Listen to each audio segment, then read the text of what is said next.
Good morning. My name is Roya Ayazi. I'm the Secretary General of Nereus. I warmly welcome all participants. Some organizational remarks. Please mute yourself for a good acoustic. This is an interactive conference, and we would like you to interact with us to let us know your feedback, your views. Therefore, if you have questions or comments to the panelists, please let us know via Slido. A QR code will appear on the screen. You can see a QR code on your screen and open your camera or smartphone and point to the QR code and it will connect you to the platform. You can also go online via the address we copied for you in the chat.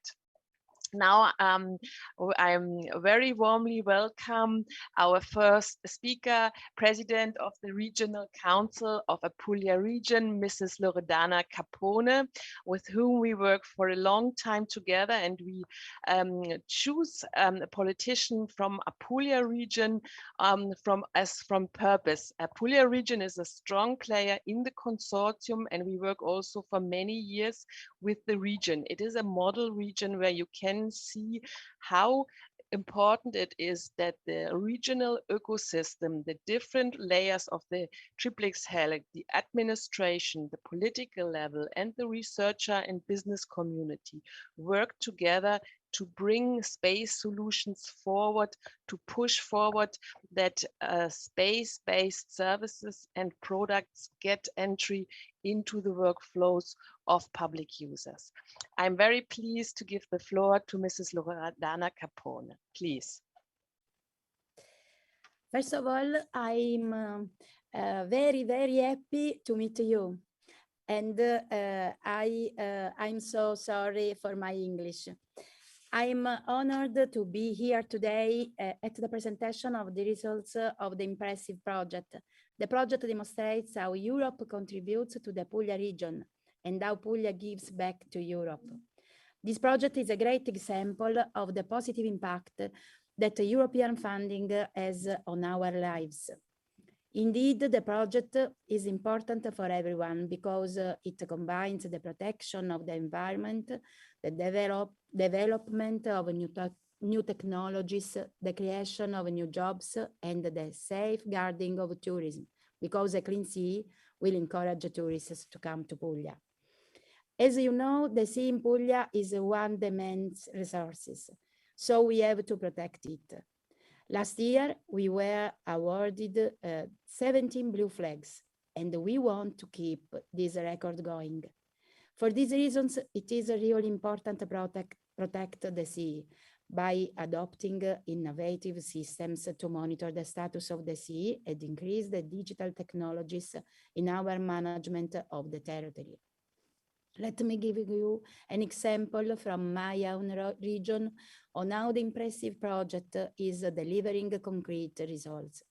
The example concerns the Port of Taranto. The Port of Taranto is one of the main ports in Italy for the traffic of goods. The port is located in a very strategic position and connects the Middle East with Europe. The port is therefore not only of importance to Italy, but for the whole of Europe. As part of the impressive project, a satellite downstreaming system to identify potential oil spills became fully operational on 18th June 2020. An alert is generated if the system detects signs of an oil spill. The system will immediately give information on the direction in which the oil spill will move in the coming hours. This makes it easier to find and contain the spill. This innovative system can open the way to a new and more systematic monitoring of our costs. Let me add that the Apulia region is working to create an infrastructure for drones. In the coming months, this project will also be ready. The drones may also contribute with the satellite data to monitor the status of the sea.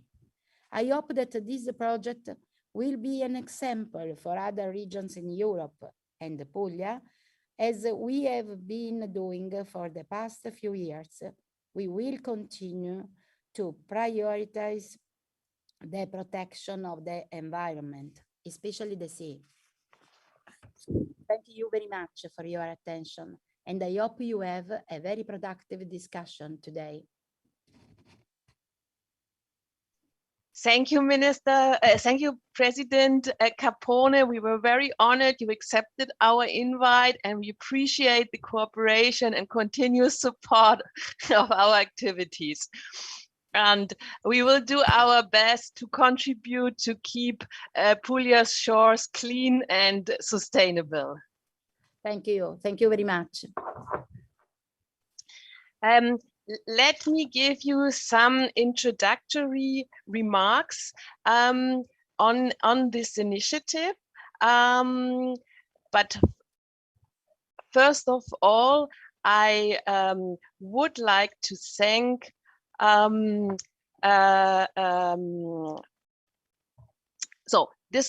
would like to thank our consortia partners for the cooperation in the past 2 years, and special thanks go to the coordinator, Mr. Yannis Dontas from Aratos. It was not an easy task to manage this initiative.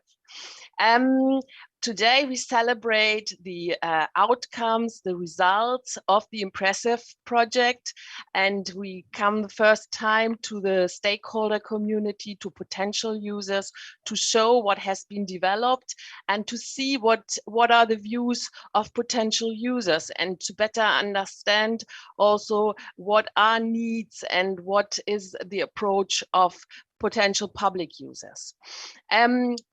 Impressive is a truly European initiative.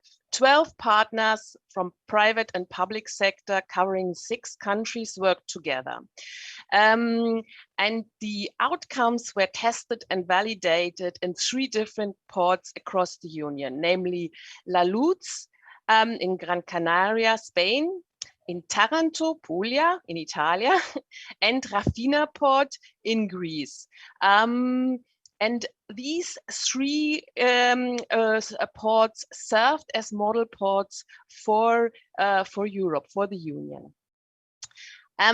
When you look at the challenges the impressive project addresses, namely a clean sea, you really see the importance of a European cooperation. The sea, we share the sea as Europeans. If you look at the map of Europe, the majority of European countries have a coast or are situated at the coast. Blue economy, so economic sector linked to maritime, linked to seaways, are key employment sectors in the Union. And tourism is a major sector for almost all Southern European countries.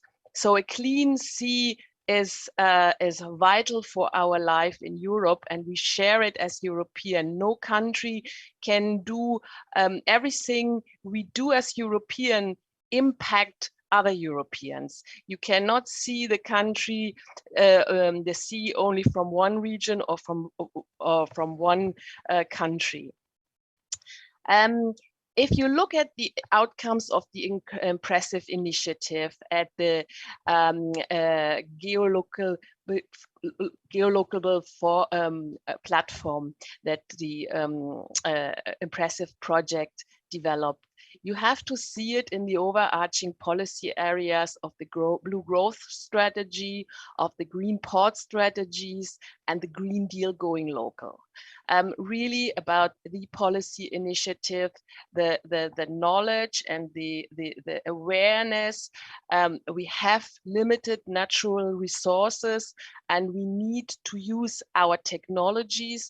We need to use our economic approaches and strategies to really long-term keep them going, keep them alive, keep them sustainable and clean. The impressive consortium developed a new space-based solution to address the serious challenge of marine pollution events, such as oil spilling and wastewater discharges. These are challenges. They are everywhere in Europe. Almost all ports are challenged and have to face these marine pollution events. And we need to find new ways and approaches and to address these in a European-wide approach. With the fantastic European Earth observation system Copernicus, that's even going to be much more refined and developed in the next coming years. The consortium developed a universal relocable geoportal, which tracks these marine pollution events in the ports and surrounding areas, and gives with this local and regional authorities, port authorities, more and precise information for better informed decision making. You have really to see these outcomes as a source of knowledge, a source of information, a source of data to better react, to better act, and to take better measures. One important pillar of today's conference is the exchange with port authorities and local and regional authorities and their multipliers. In the first part, the different experts of our consortium are very pleased to and will engage with you on virtual storytelling. They will show you the different elements of the impressive web application and explaining you why. Why is it useful to know these elements, to look into these marine pollution events from different angles. And then we wish to engage with you, and therefore we see this conference also as truly interactive. We want to have your views, and we want to learn more about your needs, and we wish to engage with the stakeholder we invited of our roundtables, but also with the audience. When you will see and learn more about the outcomes of the impressive geoportal, you will see that it can be an important asset for better and more efficient port management and coastal management. And as the president of the council, of the regional council, Mrs. Loredana Capone highlighted, tourism, fisheries, are important economic sector, and every technology, every source of knowledge that can help us to make them stronger and to find a better way out of the current crisis and to go more stronger on the way to a better resilience and recovery are needed and are not a nice to have. And important efficient port management are, especially in the current situation, very important. If you look at all the transport matters and the transport of goods that are faced with a lot of challenges.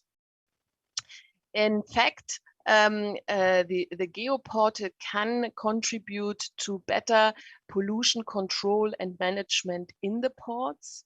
It can contribute to better measures to respond to them.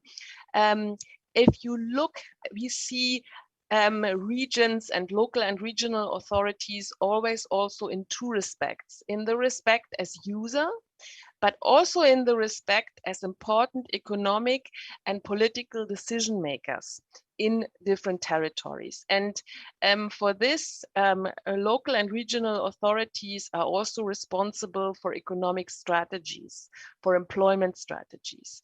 And such a web-based portal can contribute to stimulate job creation, technology transfer, capability building, the development of new skilled human resources, to highlight the importance of building up geodata expertise, skills, and capabilities. And also it is an important aspect for the maritime industry, including the oil gas industry, the offshore industries that in the context of new renewable energies gain more and more importance. To get a better image that they can show with such a web portal and a really convincing implementation of it and a serious will to better monitor and to better pursue marine pollution event can also contribute to improve, to strengthen their corporate image. As Nereus, we we are a network of European regions, as I said in the outset. We are comprised of 23 regions across Europe. The Italian regions are the largest part, followed from the French and German regions. And we work also broadly with regions outside our network. And we joined the impressive project. We join only projects with a special model character for region. And it was for us a very interesting to join the impressive project because you develop a new space-based service, a new space-based approach for a better port management, which is in many regions a very crucial topic. And we wanted to make sure that the findings are well linked to the regional level, and wanted to stimulate the dialogue with local and regional authorities to better promote it and to show the value and benefits of space. With this, I like to close my intervention. I'm here for questions, and we will throughout the day have the opportunity to engage more and to look at the platform from different angles. Thank you. Now I like to give the floor to the next speaker, Mr. Yannis Dontas, the coordinator of Impressive, to present us the project more in detail and from its technical details. Thank you. Good morning to all from my part. I am Ioannis Dontas. I am senior consultant in Aratos.net company in Greece, and I am the coordinator of Impressive project. I'm sorry for my camera, but some minutes ago it ran off. It disagrees in cooperation today, and I will try to fix it later on. Okay, we can see the presentation, my presentation now, if it is ready.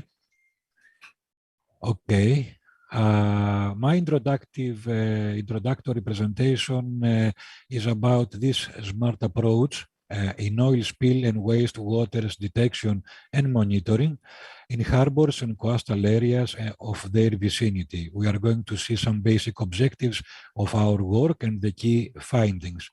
Of course, before continuing, I would like from my part also and from the part of Impressive Consortium to welcome all today in this conference event. So next slide, please. My presentation begins with an apposition of typical incidents of maritime pollution, like oil spills and wastewaters, which actually give birth to questions of technical and methodological needs of the type, what if I had this and that? Subsequently, the appropriate answer is presented, and some details of the project which brought to the light the impressive solution, and then the presentation closes with some important conclusions about impressive solution. Next slide, please. Here we can see a graphical representation of the distribution of oil accidents in Eastern Mediterranean Sea from 1990 to 2013, which are classified into three classes: less than 7 tons of oil pollution from 7 to 700 and more than 700 tons. We can see here in this eastern part of Mediterranean Sea that we have quite a lot accidents of oil spills and a lot of oil into the sea.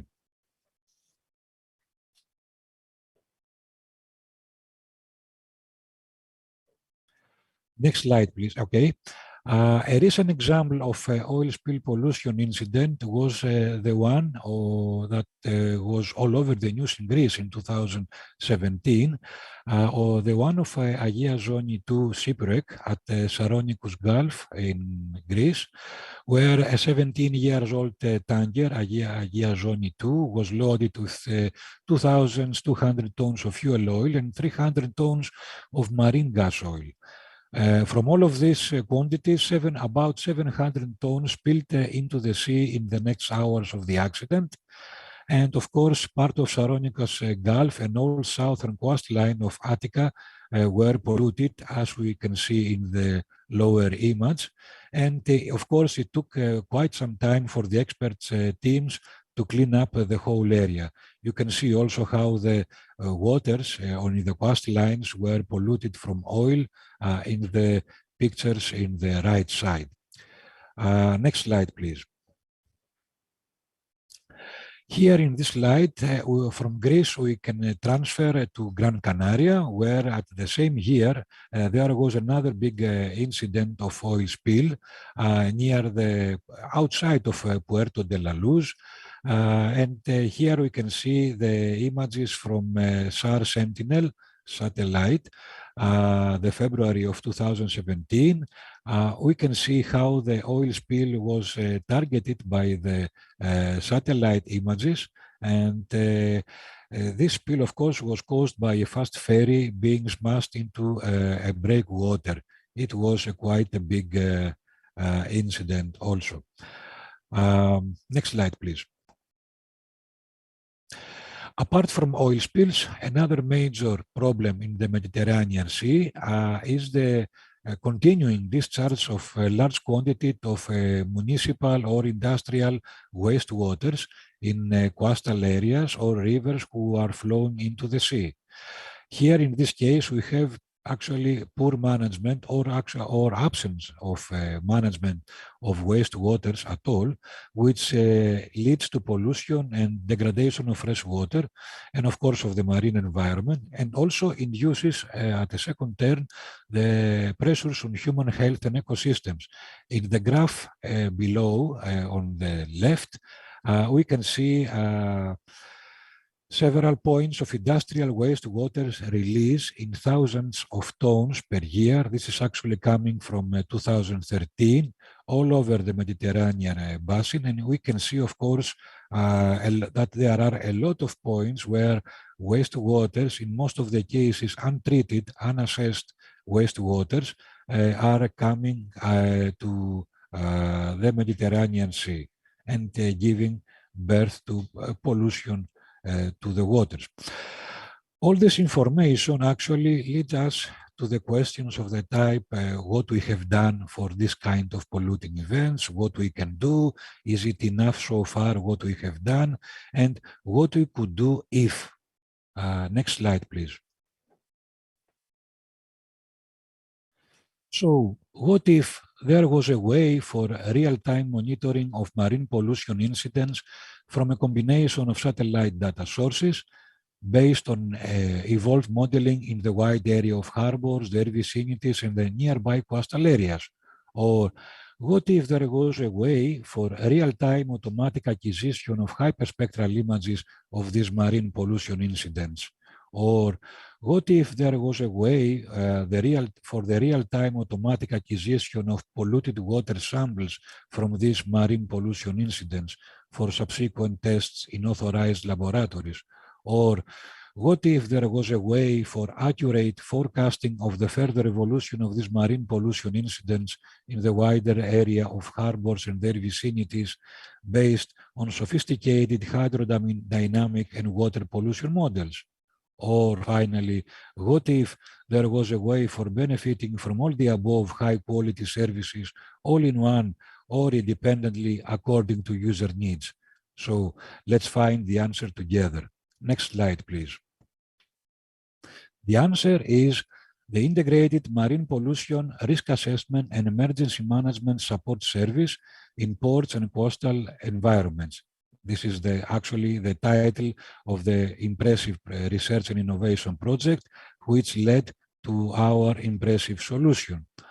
The impressive solution, an innovative system consisting of an integrated platform containing software modules for remote data incorporation originating from Earth observation, ASVs or UAVs, incorporation, process, and presentation to the end user, along with a marine pollution forecasting system based on hydrodynamic models, easy to manipulate and use from the control post at the harbor or via a web and mobile interface.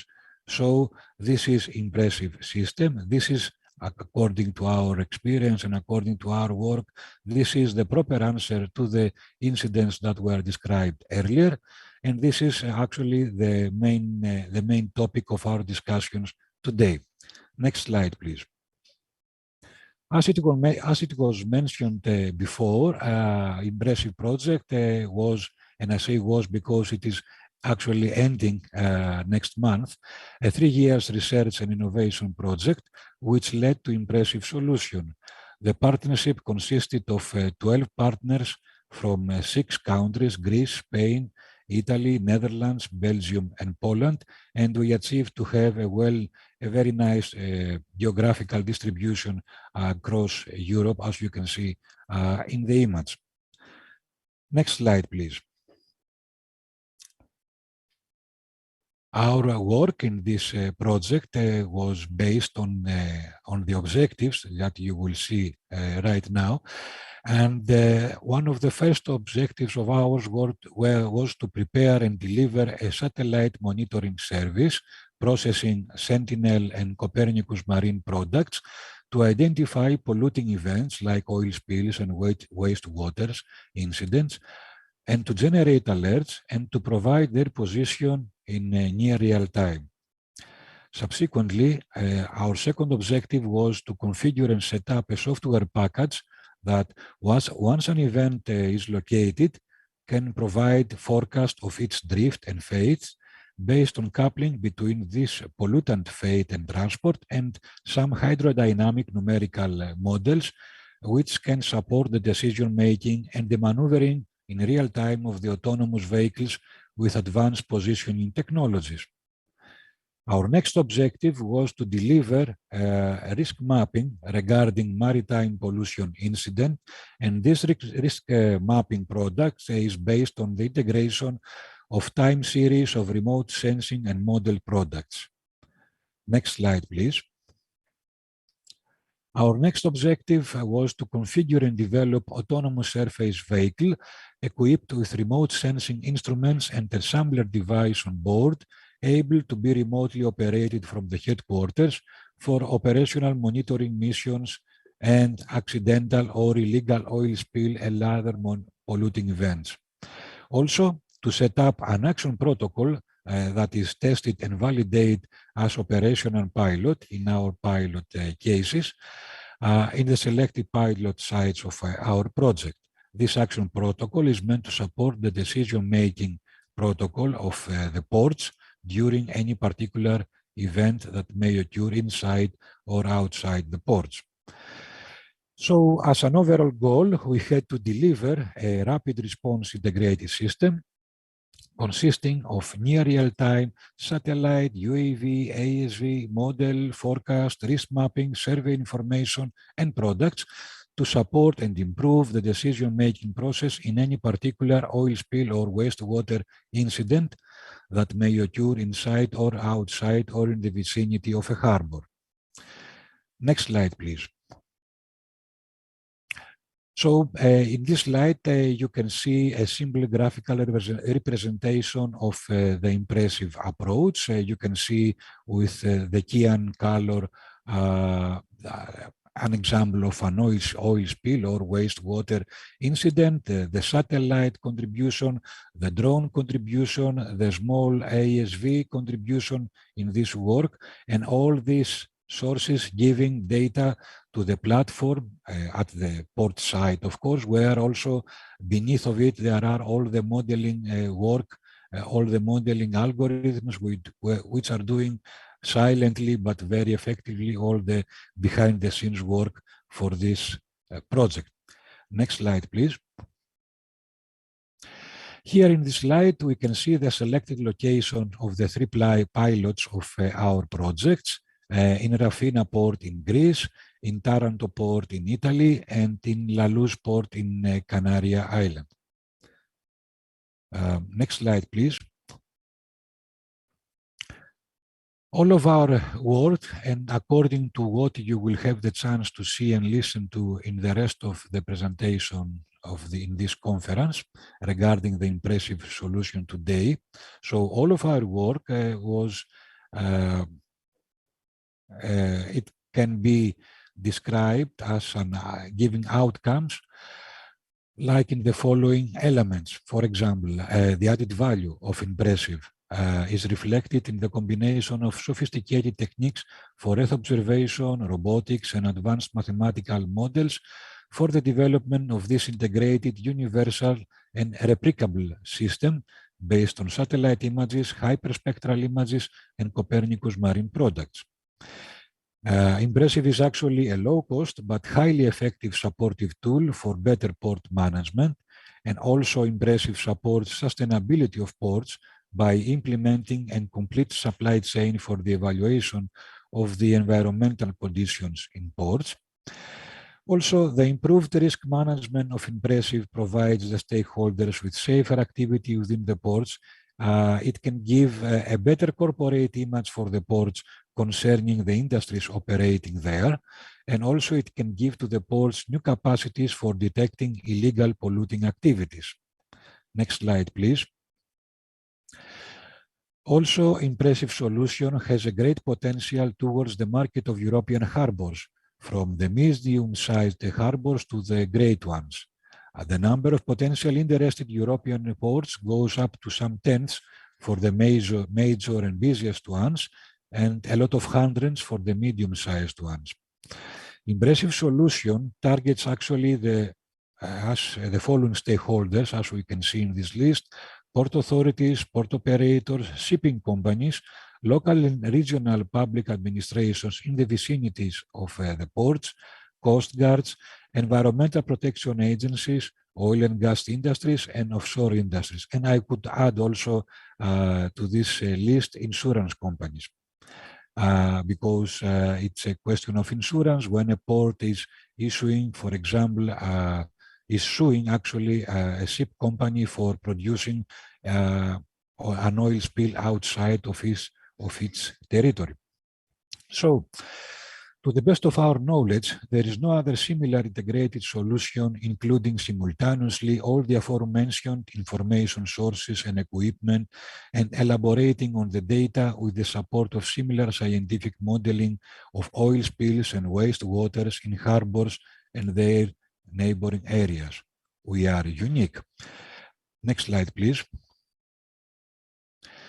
So what one should remember from all the preceding information?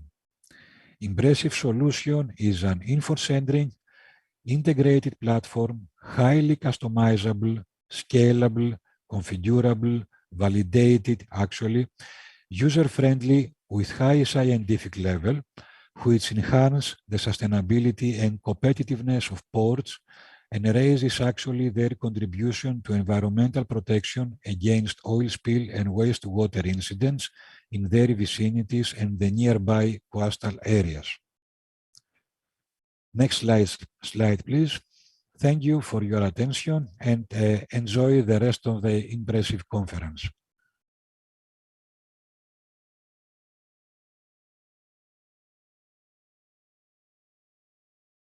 Roya, we cannot hear you. Yes, I have to unmute myself. Thank you for this overview. Now I think our participants got a better understanding what is impressive about, what are the takeaways, and how is impressive a game changer. I hope so. With this, I like to welcome our next speaker, Mr. Castro Lopez Benitez from the GD for Mobility and Transport, Maritime Safety.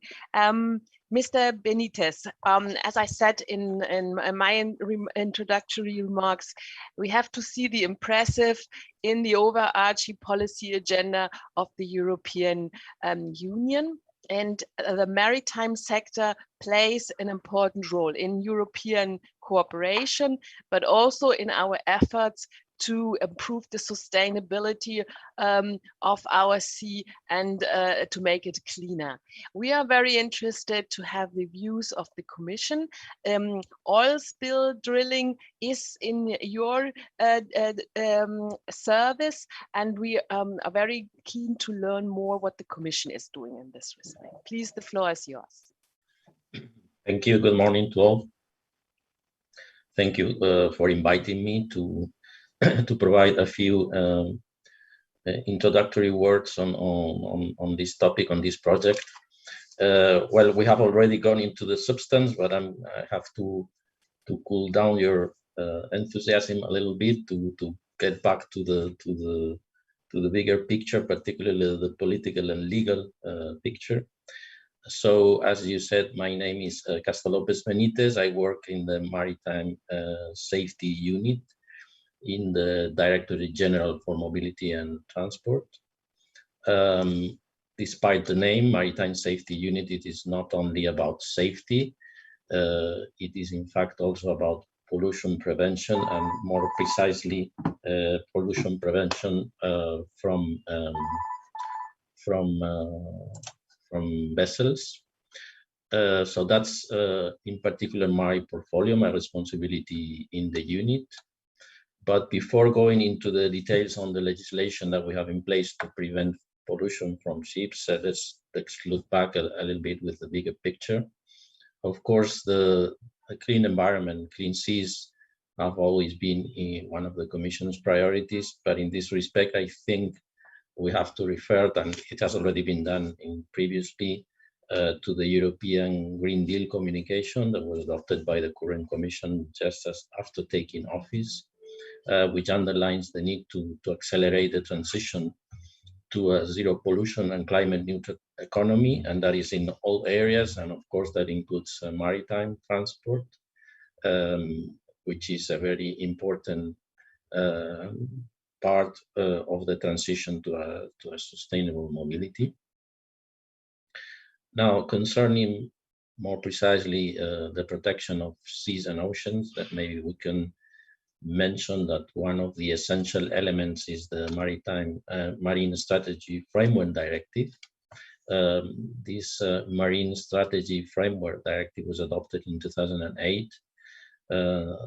One of the aims or the goals is to achieve a good environmental status of EU marine waters. And in fact, this directive is currently under review. The public consultation on the review closed, I think it was last week. And that review builds on a report that the Commission published last year concerning the implementation of the directive. And of course, the report shows that despite the comprehensive and ambitious framework for the protection of the marine environment, further work is needed to tackle pressures on the marine environment, such as overfishing or plastic litter, or excess of nutrients, etc. That includes, of course, pollution from ships. So let's go then now to focus on our portfolio in DG Move. The Commission, the EU adopted already in the early 2000s, in fact in 2000 and 2005, two very important and complementary legal instruments to prevent the pollution from ships. And the first one is the directive on port reception facilities to deliver waste from ships. In fact, the availability of facilities for the disposal of waste is a necessary but not always sufficient condition to avoid discharges at sea. The directive, as I said, was from 2000, but it was reviewed and upgraded in 2019. And as you know, directives are required to be transposed into national law. And in fact, the deadline for transposition was 28th June past. So that means it is now the moment when the directive is being implemented. It covers all types of waste with reference to MARPOL. So Annex 1 for oil, Annex 2 for noxious substances, Annex 4 sewage, garbage, Annex 5, and also air pollution related waste as for Annex 6. It includes also passively fish waste. This is a novelty because this is not covered by MARPOL. And what does it impose? And it imposes on the authorities of member states and port authorities to provide adequate port reception facilities and to collect in a segregated way the waste, and also to provide waste management plans that have to be public, so the vessels have the necessary information on the waste and the procedures to deliver it. And that's for the member states, but also on the side of vessels, it mandates that all vessels deliver all waste in port reception facilities. And that includes, for example, fishing vessels or recreational vessels. They are also covered by this obligation. And another topic which is key is the cost of the collection. The cost of the waste collection has to be covered by port fees. There are a few exemptions for that, for passively fished waste. And also very important, the fees must be fixed. That is to say, they are independent of the amount of waste. So, in a nutshell, the objective of the directive is that the absence of port reception facilities or the cost of the delivery of waste are no longer an excuse for the vessels to discharge illegally at sea. So to eliminate all incentives for the illegal discharges at sea. Now, the port reception facilities is complemented to some extent by the directive on what we call on ship source pollution and the penalties for pollution offenses. And that directive is currently under review. The review is needed, and it was in fact requested at the moment the port reception facilities directive was discussed. There is in fact a recital in the port reception facilities directive calling on the Commission to do this review. We are working on it now. For the time being, what we have is again a directive that incorporates MARPOL into the EU law, but only as far as Annexes 1 and 2 are concerned. It applies to internal waters, so it includes port, again, provided MARPOL is applicable. And it applies as well to the territorial sea and to the economic exclusive zone or the high seas in different ways. And it applies to polluting discharges of substances covered by MARPOL Annex 1 and 2, so oil and noxious substances, to any ship that is any flag. And what it does, the directive declares the discharges that are not in conformity with MARPOL as illegal, and it requires member states to include in their legislation provisions to ensure that persons, be it natural or legal persons, that are responsible for discharges of pollutant substances are subject to penalties, and including criminal penalties. So you can imagine that one of the difficulties to implement these sanctions, these penalties, is the identification of the persons, natural or legal, that are responsible for a discharge, which implies that the discharge has to be properly identified, the vessel that is suspect of the discharge has to be identified, and then the link has to be made between the two to be able to intervene and to initiate proceedings for a sanction. Of course, we can say, and we can see easily, that the substance, the matter of the project Impressive is very relevant for the implementation of the two directives that I just mentioned.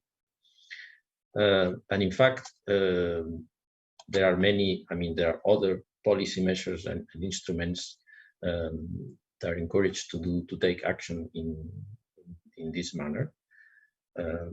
I don't want to forget the regional policy strategies. For example, I could mention three corresponding to 3 European sea basins. For example, the Baltic Sea region strategy, which was adopted in 2009, or the Atlantic Maritime strategy adopted in 2011, or the initiative for the sustainable development of the blue economy in the Western Mediterranean. These initiatives include, amongst the goals, the protection of the marine environment. And just as an example, for example, the Atlantic Action Plan that has been recently revised calls under its pillar for ocean health and coastal resilience for the use of all the available tools to identify sources of marine litter or pollution. And this is also accompanied in parallel by European funding, and the project Impressive is a good example of the use of that funding in seeking the goals of the protection of the marine environment. So I think this is what I wanted to say and to underline. It's the moment for me to conclude. I think authorities and stakeholders now need to put in place the resources and the tools to contribute to the enforcement of the rules on the protection of the environment, in particular the rules to avoid discharges, illegal discharges, polluting discharges from ships. For that, we do have the legal instruments, but as I said, we need the tools to facilitate, to make a more efficient implementation, particularly a more efficient prosecution and sanctioning of the offenses. So in this respect, I do think the project Impressive, from what I've seen so far, is really very relevant.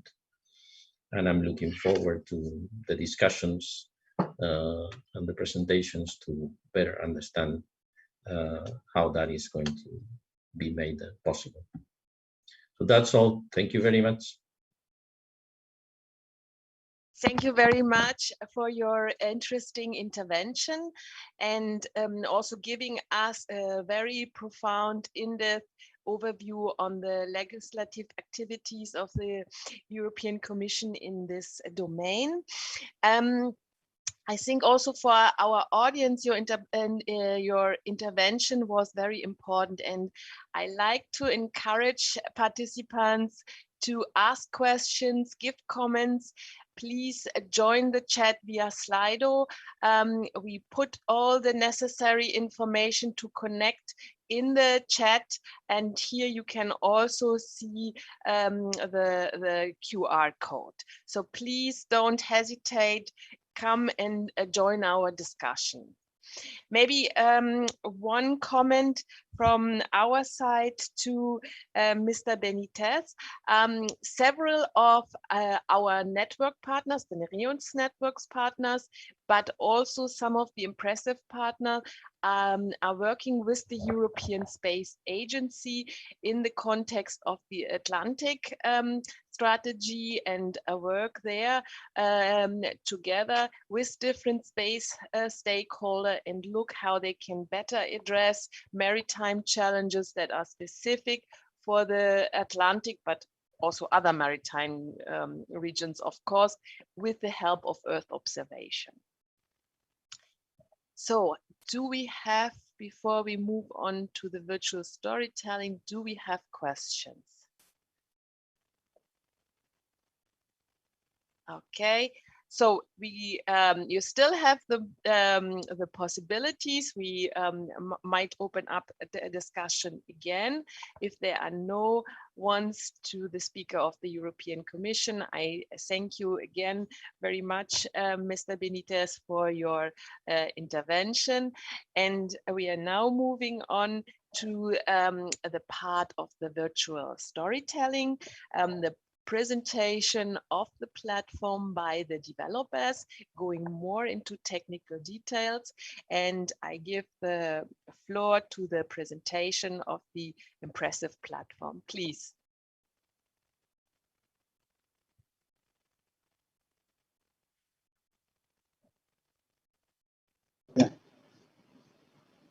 Thanks a lot, Roya.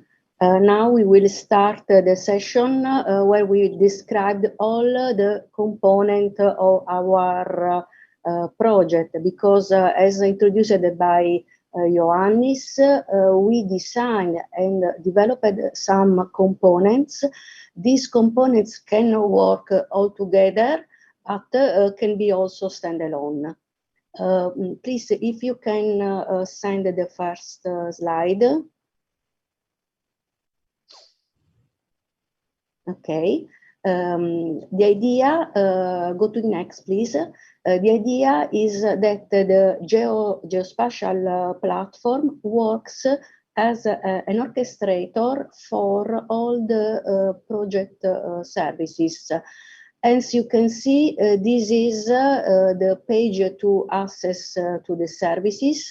User can do a registration to can see the services. For the moment, you can see two specific services, one for oil spill and another for wastewater. Next slide, please. As mentioned by Ioannis, for the moment, you can find three areas in our platform: Taranto for Italy, Rafina Port for Greece, and La Luz for Canaria Island. Next slide. Our idea is to have different typology of services.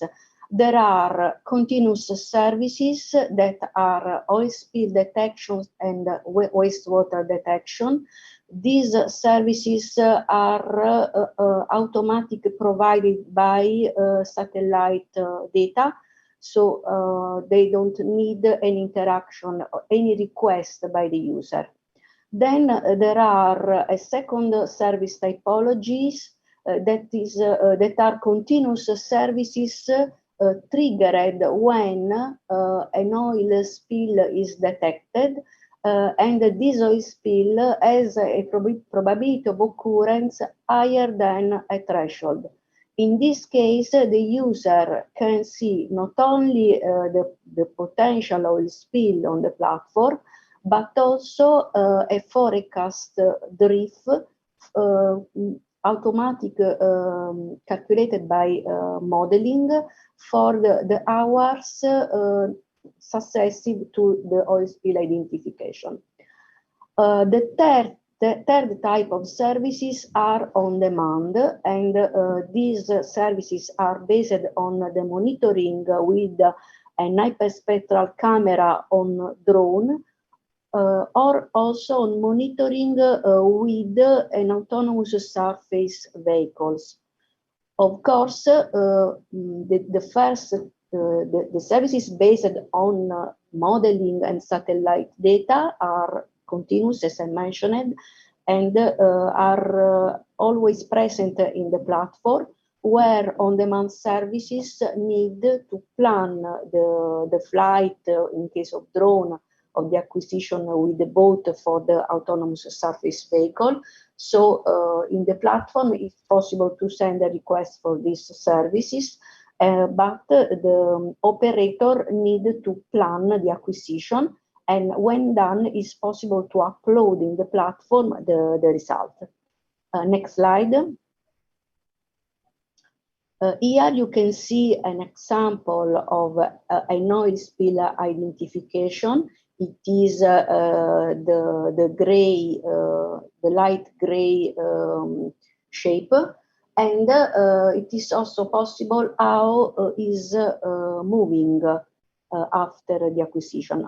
On the left, the user can have the list of all potential oil spill, and can decide to see an oil spill, to see the modeling, but also to ask, for example, a survey with a drone. Next slide. Here you can see also not only the direction of the oil spill, but also the intensity of the current in the area. This is the area of Taranto. In the next slide, please, you can see also an example taken for La Luz. Also in this case, you can have a potential oil spill, and the area covered by the hydrodynamic model to understand where this oil spill will move. Next. Just to see you better in detail how the model is very detailed for this area. As mentioned, next slide please, there is also a second line of services specific to support wastewater monitoring. In this case, by satellite, by Sentinel-2, it's possible to see some water quality parameters that are chlorophyll, turbidity, and suspended particulate matter, but it is possible to see also other parameters such as salinity and temperature by modeling. I don't enter in much more details because now my colleagues will explain better how works each service. So I leave the word to the next speaker, that is Dr. Ifigenia Keramisoglu of the National Observatory of Athens. Thank you. Thank you, Daniela.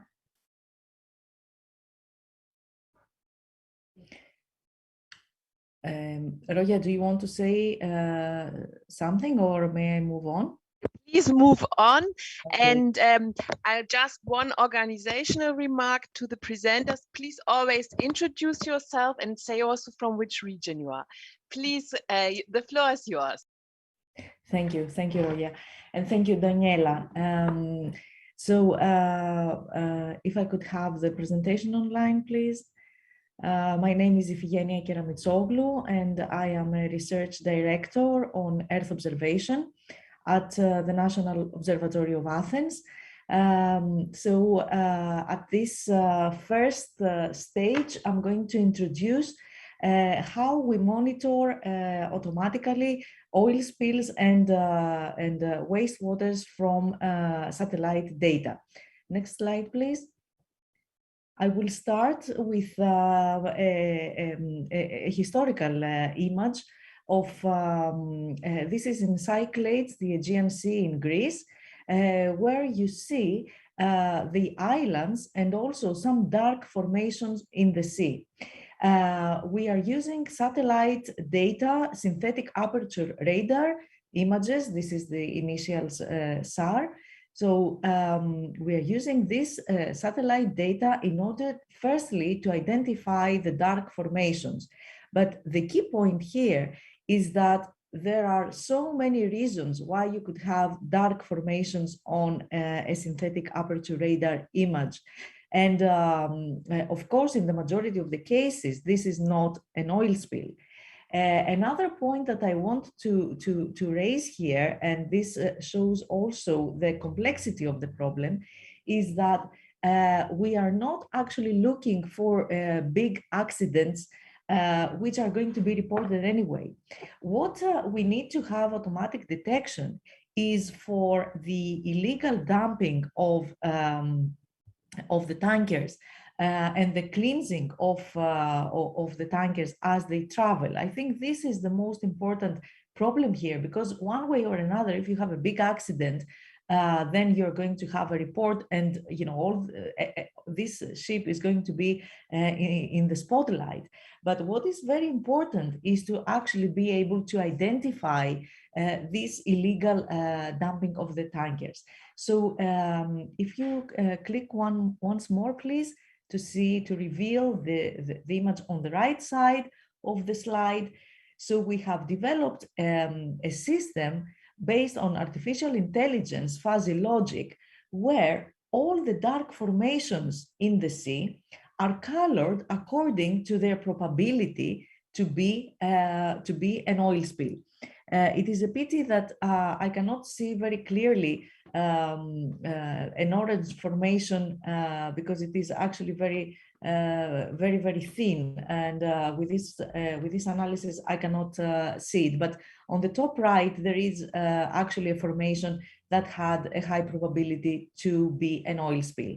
Next, please. Going now to the actual data of the project. Basically, we have built a system where you have the port, and in the case of the project, within the framework of the project, we had 3 ports, as previous speakers have already explained.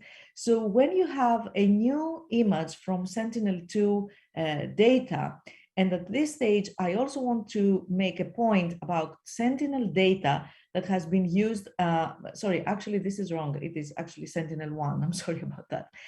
So when we have, I was just going to say that we are using Sentinel data for the project, and Sentinel data is open, is free, and the areas are being monitored without the need of a specific request for that. So I mean that every time you have a satellite overpass, you also have an image acquisition. So for this particular case, again, I repeat, this is a typo. We are using Sentinel-1 satellite. So then we are detecting the dark formations in the sea. We use the artificial intelligence model in order to give some kind of probability that a suspicious formation is actually an oil spill. And if this probability is above a certain threshold, then we send the alert to trigger the rest of the procedures of impressive, and this is actually the start for the processing chain, as Daniela showed before. Next, please. Here I'm going to show you that an image from Rafina in Greece. All these formations are from images acquired in 3 months, July, August, and September of last year. So this is not one single image. These are the dark formations that are acquired, processed, and classified according to their probability to be oil spills in the previous 3 months. We then have some statistics about the actual probability, about the size of these formations, the eccentricity, because for the kind of oil spills that I was mentioning before, you are looking for elongated formations, and also what is the actual distance from the coast. These are some of the features that were used for the artificial intelligence fuzzy logic system that we are using. Next slide, please. Here you will be able to see the actual, the respective analysis for the port of Taranto in Italy, again for 3 months. This is the reason why you have all these formations on the image, and again with the respective statistics. And in the next slide, you will be able to see also the analysis for the Canaries La Luz port in Spain. If you can click once more, please, to reveal here that we have also included in this particular pilot 2 zones, high and low probability zone, and with high probability, this was given by the actual local stakeholders, was to designate the areas that have high probability to have illegal dumping of tankers. Also, it has to do with the routes of the ships, and low probability is areas that is outside the routes, and it is near areas where you have these dark formations of natural origin. So next, please. Also, I'm going to present the work on wastewaters that was conducted by the team of Professor Antonio Ramos from the University of Las Palmas. Next, please. In this case, we're using Sentinel-2. They are using Sentinel-2, so hence my previous typo. So here we are talking about wastewaters, and they are using Sentinel-2A and 2B. So this is multispectral imagery. We have moved away from SAR images, and we are now in the spectral range of visible and near and shortwave infrared. What they are doing, they have tried different atmospheric corrections. They were explored, they were evaluated, and they decided that the atmospheric correction by Acolyte was the best one. And then they produced some products, they derived some products on suspended particulate matter and turbidity and chlorophyll A. So they use, as you will see on the image that is on the top of the images, this is the natural color combination, RGB, of an image in the area from November 2020. And there were several masks that were applied, chlorophyll A for natural blooms, and also a land mask and inner port mask. And also they introduced some flags for dust, sun glint, and clouds. And then you see the derived products for turbidity and potential waters. Next, please. And this is actually my last slide. Here you see the wastewater positives with the respective flags, because you can you need to know where are the coastal boundaries, where are the inner ports waters, or if you have noisy results, if you are near clouds and sun glint. So after cleaning up, after making all the decisions, you have the wastewaters shapefile that is then again going to the platform, as Daniela mentioned before.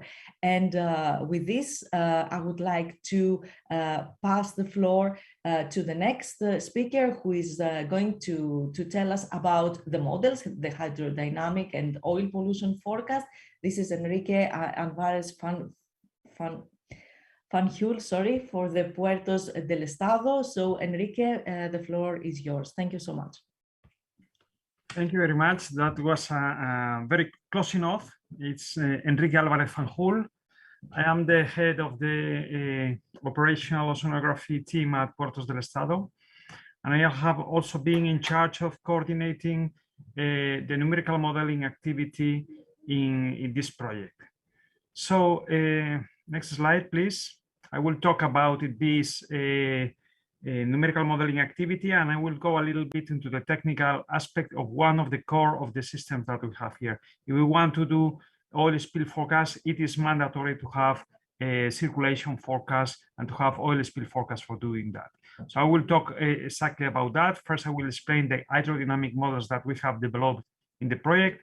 Then I will go into the oil spill forecast. And finally, we'll end with some success stories of the work we have done. Next slide, please. Next.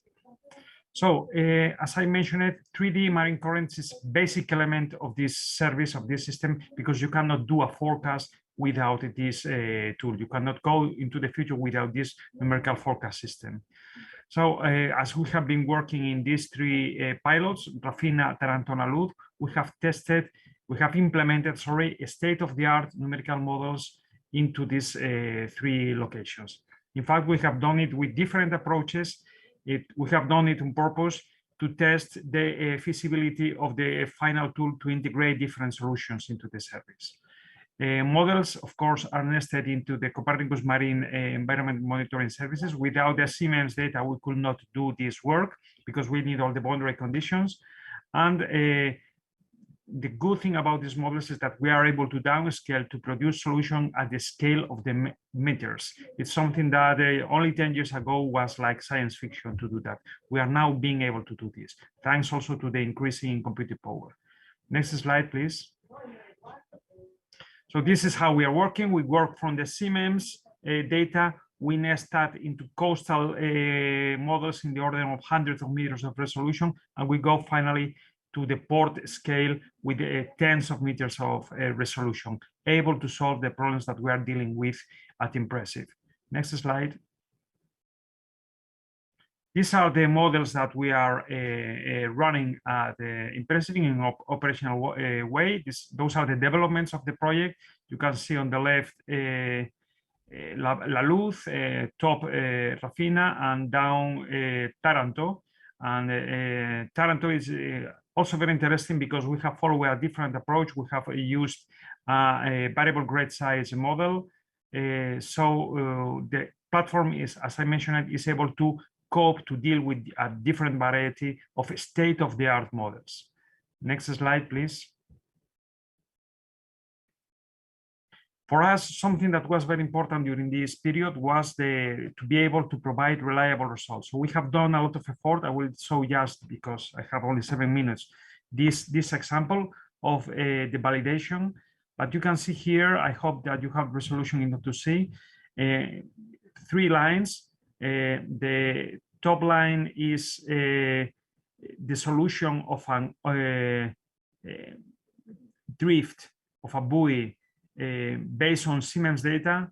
The red line is the actual drift, and the other line is the solution from the downscaled models. So as you can see, the downscale model provides a much more accurate solution than the initial Siemens data. This demonstrates the utility of this downstreaming of this high resolution modeling. Next slide, please. So I will talk very briefly about the oil spill. What we have here is we need to merge on one side the oil spill model, on the other side the output of the circulation model that goes into a server, and this is integrated into the Impressive platform. As you can see on the lower left, there's an example from oil spill of Las Palmas. Next slide. So to finish, I will talk a little bit about some success stories. The first one is about our capability, next slide please, to produce a scientific outcome in the form of peer review papers. We have several ones. You can see an example here of 3 of them. With all the work that we have done in this project, we have been able to produce these peer review papers that you can see here. Next slide. Also, we have played with some real cases, some incidents that has happened, for example, here in Las Palmas, and we have demonstrated that our tools are able to provide an accurate solution for a real oil spill, and even better, that our nested models or high resolution models are producing a better solution than the original Copernicus models. Next slide, please. Finally, if you can animate this one, there is an example here on a video that demonstrates on a monobuoy the impact. It's an exercise when you can see, I don't see the animation. If you can click on the animation, please. Well, seems not, here we go. You can see this is an exercise in a port showing the drift of an oil spill derived from a monobuoy. It's a virtual case, it's not a real accident in this occasion, but it demonstrates on the right the impacted areas inside the port. This is the case of Taranto in this particular port. Next slide, please.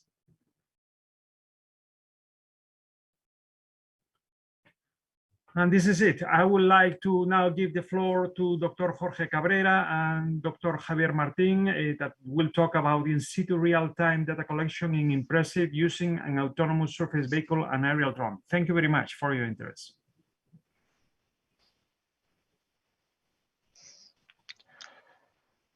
Good morning. I think there is a, can you listen to me? Yes. My name is Jorge Cabrera, professor at the University of Las Palmas de Gran Canaria, Canary Island in Spain. Along with my colleague, Dr. Javier Martin from a littoral company, we will describe how in situ real-time data collection is carried out in impressive usage drones. Next slide, please.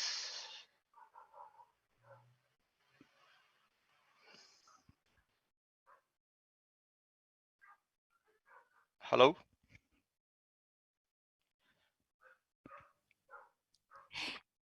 Jorge, maybe you can give 1 second to the agents so they can upload the presentation, and maybe you can explain. You can also introduce Angel here if.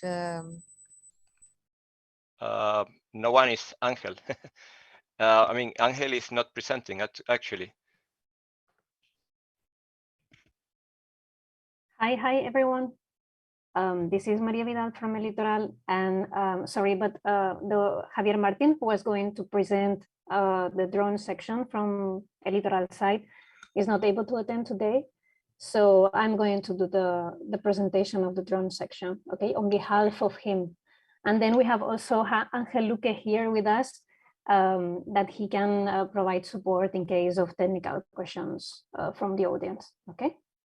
So okay, I'm going to talk after Jorge, and I will just introduce myself. I'm the project manager of the remote sensing department in El Litoral, and I have been coordinating the tasks that have been done by Javier and Angel during all this time.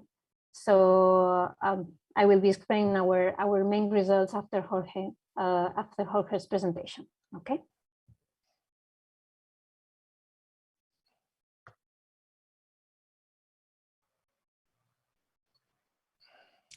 Sorry, Jorge, there is a technical problem. So maybe if we could, if we could swap the presentation, so maybe the next speaker can start, and we come back to you.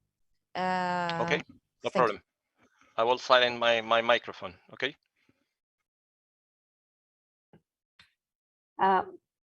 Margarita, please kindly remember that our slides are included in the presentation of Jorge. So after our presentation together, we were supposed to do the video presentation. So if you want, we can do the video presentation, or we wait for the presentation of the ASV and drone.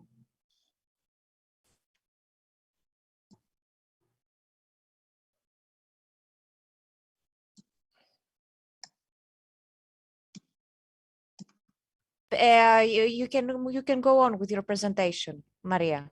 With the video? With your presentation, and then we close with the video. Is that okay with you? Okay, so then Jorge has to start because the slides, the order of the slides are like that. Sorry, but this is not our presentation, Maria. Guys, this is the presentation, the 2 slides for the video. Okay, it's not the presentation of Jorge and Maria. Sorry, now we will display the presentation of Jorge. Okay, just wait. I asked you before, please wait a few seconds because there was a technical problem. But now the agency will upload it. We'll share it with you, Jorge. Okay, thank you. No problem. Maybe in the meantime, you can introduce yourself. Okay, here we are. Okay, good morning again. My name is Jorge Cabrera, professor at the University of Las Palmas de Gran Canaria in Canary Island, Spain. Along with my colleague, Maria Vidal from a littoral company, we will describe how in situ real-time data collection is carried out in impressive using drones. Next slide, please. Okay, autonomous drones complete impressive system infrastructure implementing in situ monitoring and sampling. This segment of the system comprises an aerial drone equipped with several cameras and autonomous surface vehicle. Both systems complement each other. So the aerial drone can be deployed very fast and provide synoptic data in the form of hyperspectral images for a short period of time, limited by its flight autonomy. On the other hand, autonomous surface vehicle has been designed as sailboats capable of standing harsh sea conditions. They can be redirected to the area of interest or get launched from port or in situ from an auxiliary boat to reach the area of interest faster. They may stay in place for a prolonged period of time, collect water samples, and report georeference water and meteorological measurements in real time. Next slide, please. Two different surface vehicles are available within Impressive. The Atirma G2 is a 2 meters length overall sailboat equipped with 2 rigid wind sails. It displaces 45 kilograms and it has a draft of 0.6 meters and installed photovoltaic power of 30 watts. A new sailboat, the G3 of Generation 3, has been specifically designed for Impressive with a single carbon fiber rigid wind sail, 3 meters length overall, a draft of 1 meter and a displacement of 125 kilograms and an installed photovoltaic power of 104 watts. It offers ample space for installing scientific payload and improved seaworthiness. Next slide, please. Both vehicles share the same electronics and control software, which is based on 2 ultra-low power microcontrollers. One microcontroller controls all aspects related to navigation, while the other one, the science processor, executes the data measurement plan that details which sensors are activated at any moment in time or at specific coordinates. And it also controls the water sampling device that may be installed on the boat. The vehicle can inject real-time data into Impressive's control system, or it be accessed at any time for changes in routing or sensor configuration using 3 different radio communication systems. Its performance can be monitored through a public web interface and also through a restricted access control interface. In zones where a suitable G4 data bandwidth is available, the vehicle may serve also a video stream using the pan-tilt camera that can be installed on board. Next slide, please. Additionally, a modular water sampling mechanism has been developed and field tested. This slide shows one module installed on the stern of the Atirma G2 during a sea trial in Gran Canaria. Each sampler consists of a collector connected to the deposit via an spiral valve. All then installed in a simple single arm driven by a waterproof sensor. This design minimizes the risk of cross-contamination of samples, and it's also worth mentioning that all pieces can be printed in a standard 3D printer, so pieces can be replaced easily. The G3 currently admits 6 of these modules due to the larger size of its transom. Next slide, please. The control layer of the autonomous surface vehicle allows to confine the navigation of the vehicle to a specific zone, like as it were enclosed by a virtual fence, or it can restrict the sailboat to a corridor when sailing between 2 points. Additionally, the boat is able to avoid charted obstacles like buoys, rocks, or piers, or forbidden areas. Next slide, please. During the La Luz pilot, the ISV was deployed from a port close to the pilot area located on the east coast of Gran Canaria. The trajectory is displayed on the lower left side of the slide, running from blue to red in time. The ASV was equipped with a rhodamine fluorometer and a turbidity sensor and turbidity and temperature sensor installed on the keel approximately at 20 centimeters below surface. The upper right graph shows the rhodamine concentration measured along time during the pilot and how the purines were successfully detected in spite of its low concentration and diffusion speed. And next slide, please, and we give floor to Maria. Okay, thank you very much, Jorge. Thank you very much to everyone. And as I said before, my name is Maria Vidal, and I'm the project manager of the remote sensing department in El Litoral. And I'm talking on behalf of Mr. Javier Martin, who cannot attend this meeting due to last-minute circumstances. So therefore, I'm going to proceed to describe the integration of the drone hyperspectral system in the impressive control system. And first of all, just a general overview of how it proceeds, how it's done. First of all, we need to configure the flights prior to the mission. And then once the flight or scheduled flights have been completed, that can last around 15 minutes, the hard disk can be accessed to obtain the data. The first preprocessing carried out is radiometric, where we go from digital values to reflectivity values. The second preprocessing that is performed is orthorectification, that generates an orthophoto with geographic information. And then to obtain a final image of all these orthophotos, a third preprocessing step is carried out, where all the pieces are mosaiced into a single larger image. This larger file is the representation of surface reflectivity for the entire study area. And once the mosaic orthophoto of the reflectivity of the water is generated, we can continue with the processing of the value-added products, which are the ones that we are going to show you in these slides, in this one and the next one. So in order to test all this proceeding, the preprocessing and the post-processing of the imagery, we performed two tests that were carried out, the first one in Juan Grande and the second one in Ginamar. I think that you are showing the second slide. Can you go to the previous one? Okay, thank you. So this is the information from the Juan Grande, from the first test that was carried out in Juan Grande.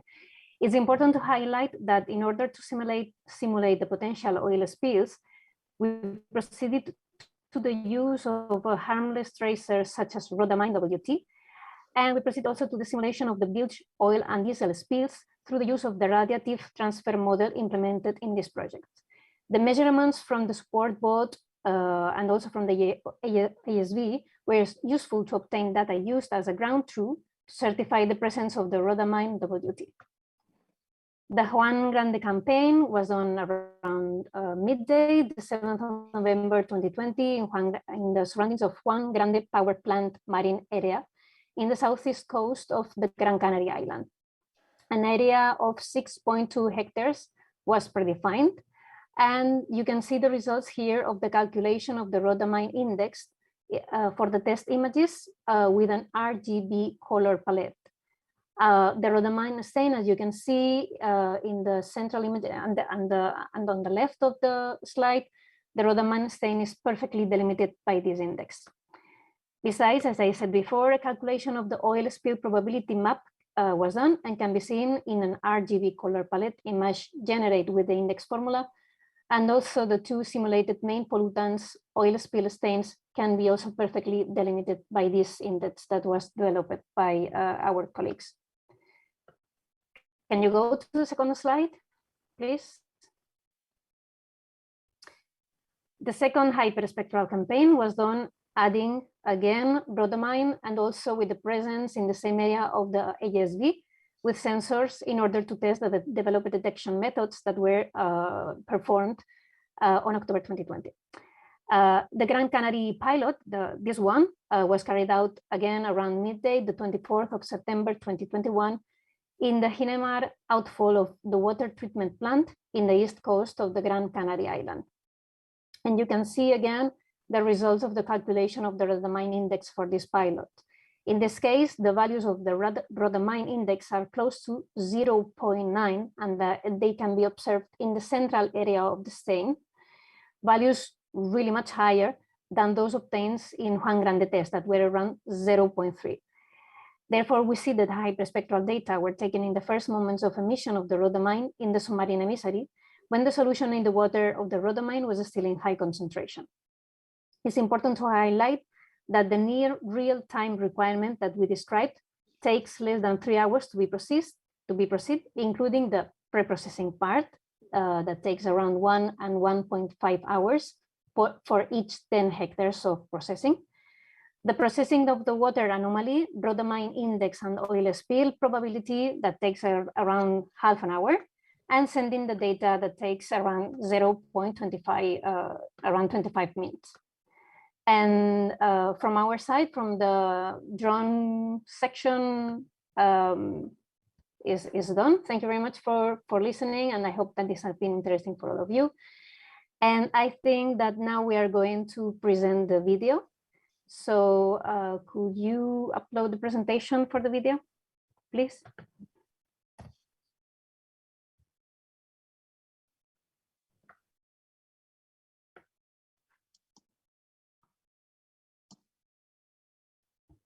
Thank you. Next slide, please. Thank you. So we are going to show you a video footage that was done during the pilot test in La Luz. The Barranco del Real beach, where we performed this test, is located in La Luz impressive domain, and it's closed by 2 basaltic water fronts opened to north trade winds and tidal currents in and out the closed bight. The pilot test was carried out in the water surrounding the Hinamar wastewater treatment plant discharge point, and it's important to highlight that this facility is located 280 meters far from the spilling spot at sea. It treats and pumps around 6,000 cubic meters per day of clean wastewater with first, secondary, and tertiary treatment that makes it perfectly invisible to the eye. The impressive crew of the pilot involved 16 scientists and technicians, which are 3 at sea and 3 on land with the ASB, 2 piloting both drones, 3 in Zodiac with a CTD sounder, 3 in the pump station facility with the rhodamine deployments, and 2 leading the streaming in real time for the impressive audience. And now I'm giving the floor to Antonio Ramos, who is going to finish this presentation. Thank you. Good morning, everyone. My name is Antonio Ramos. I'm a lecturer at the University of Las Palmas in the Faculty of Marine Sciences. Well, the emergent tools that were implemented in the pilot La Luz in Gran Canaria included 4 Copernicus satellites, Sentinel of very high metric ground res, 1 AB radar and 2 AB optic. We used 2 drones with a hyperspectral and RGB cameras on board, 1 ASV that already Jorge has explained it, 2 Zodiacs in the ground with a CTD sounder, and 1 very high res current model of 350 meters squared, and 2 Coder radar current database at 60 square meters. We also checked the Lagrangian metric Cowley evolution of the different blobs of rhodamine spilled in the pilot at different tidal hours. We really believe that the impressive dispositif tested in the pilot will improve in the future, in the next future.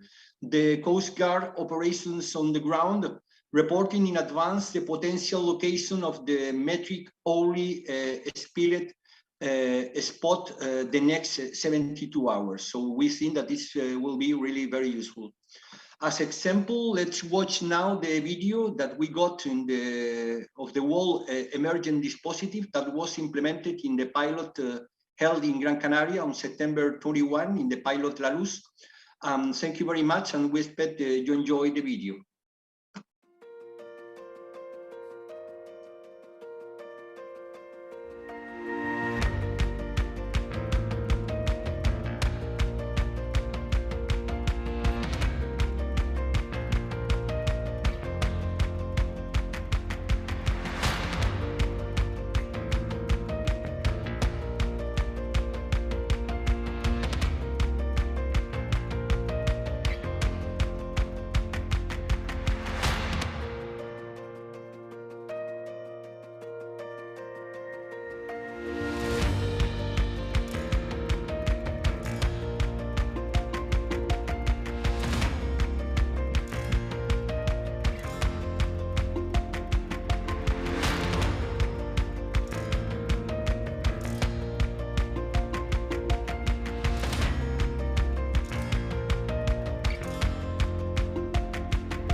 First of all, I like to thank all the speakers of the virtual storytelling for their illustrative and interesting presentations. You gave a really good snapshot what is impressive about and helped us also better to understand that the platform is a combination of Earth observation imagery, technologies related to drone use, advanced mathematical models, and that this richness gives us really a valuable source of information. Now we managed to engage with our participants in a dialogue. We got some feedback to the presentation, and I think their special thanks go to the presenters. I think now the participants could envision and felt involved.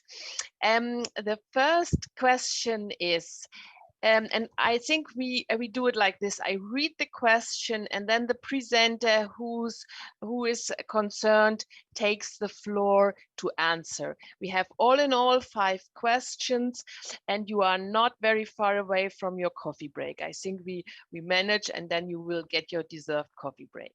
First question, does it mean that the impressive solution can only be used in areas such as Taranto, La Luz, or Ravenna? Is the scalability also possible to other areas?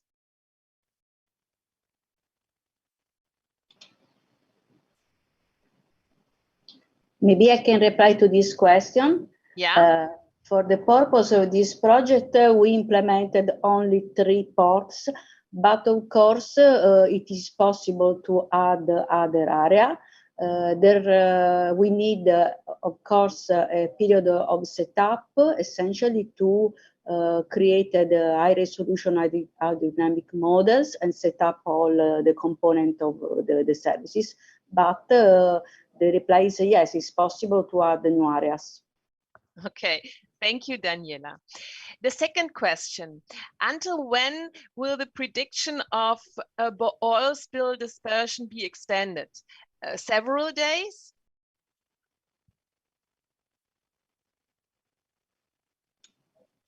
Yes, the modeling works for, there is a forecast for 3 days.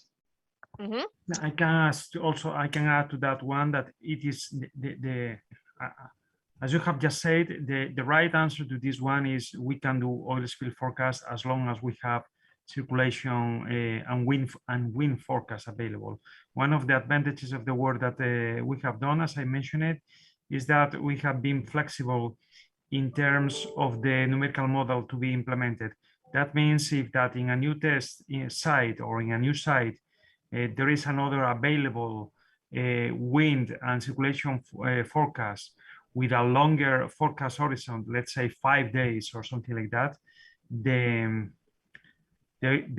oil spill simulation can go that far.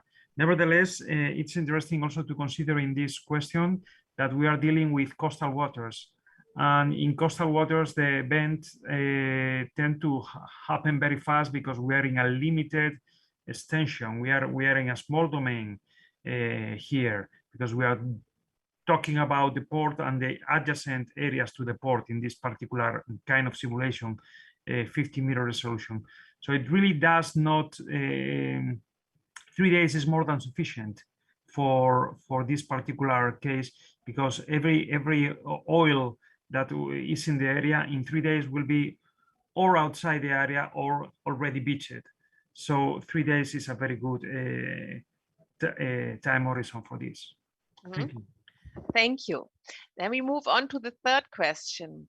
What is the back-end infrastructure for the processing? For instance, on the dias? Yes, for this project, we worked with the CreoDias. Mm-hmm. Thank you. As I mentioned it also before, it is absolutely fundamental to use the Copernicus services for the DIAS and the marine services data for nesting the circulation models. Without that, you cannot do the high resolution circulation model that you need. Mm-hmm. Okay. The fourth question, how long does it take to implement impressive on a new area?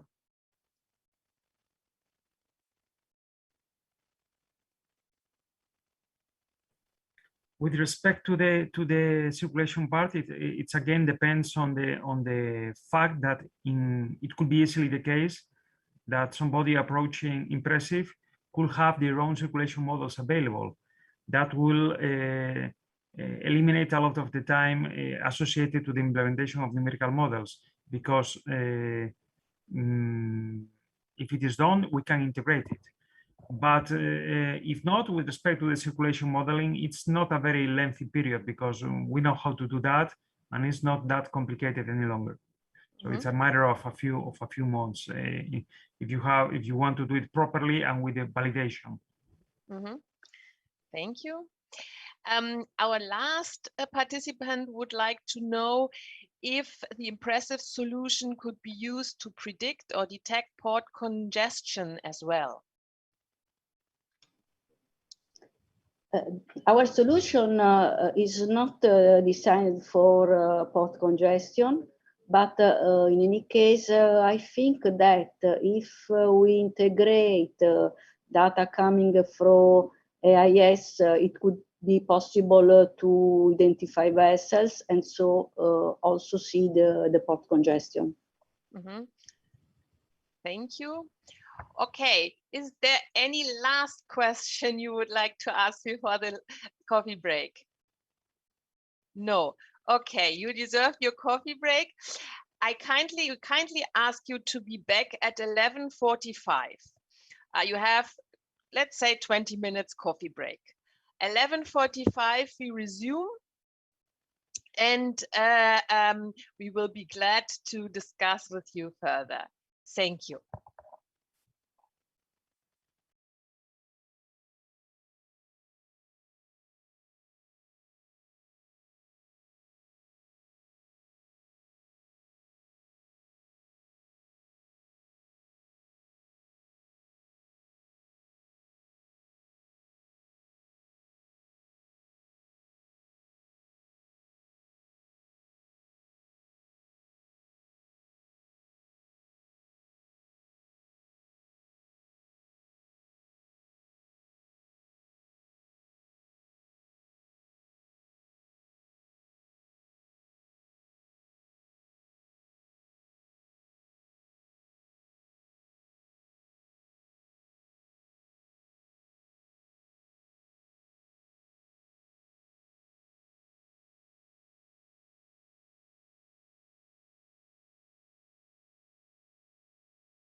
And I hope you enjoyed your coffee break.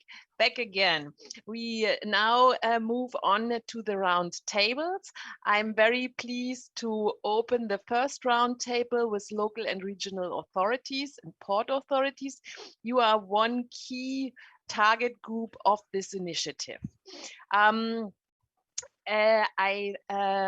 Maybe in a nutshell, we saw earlier this morning very illustrative presentations on the platform.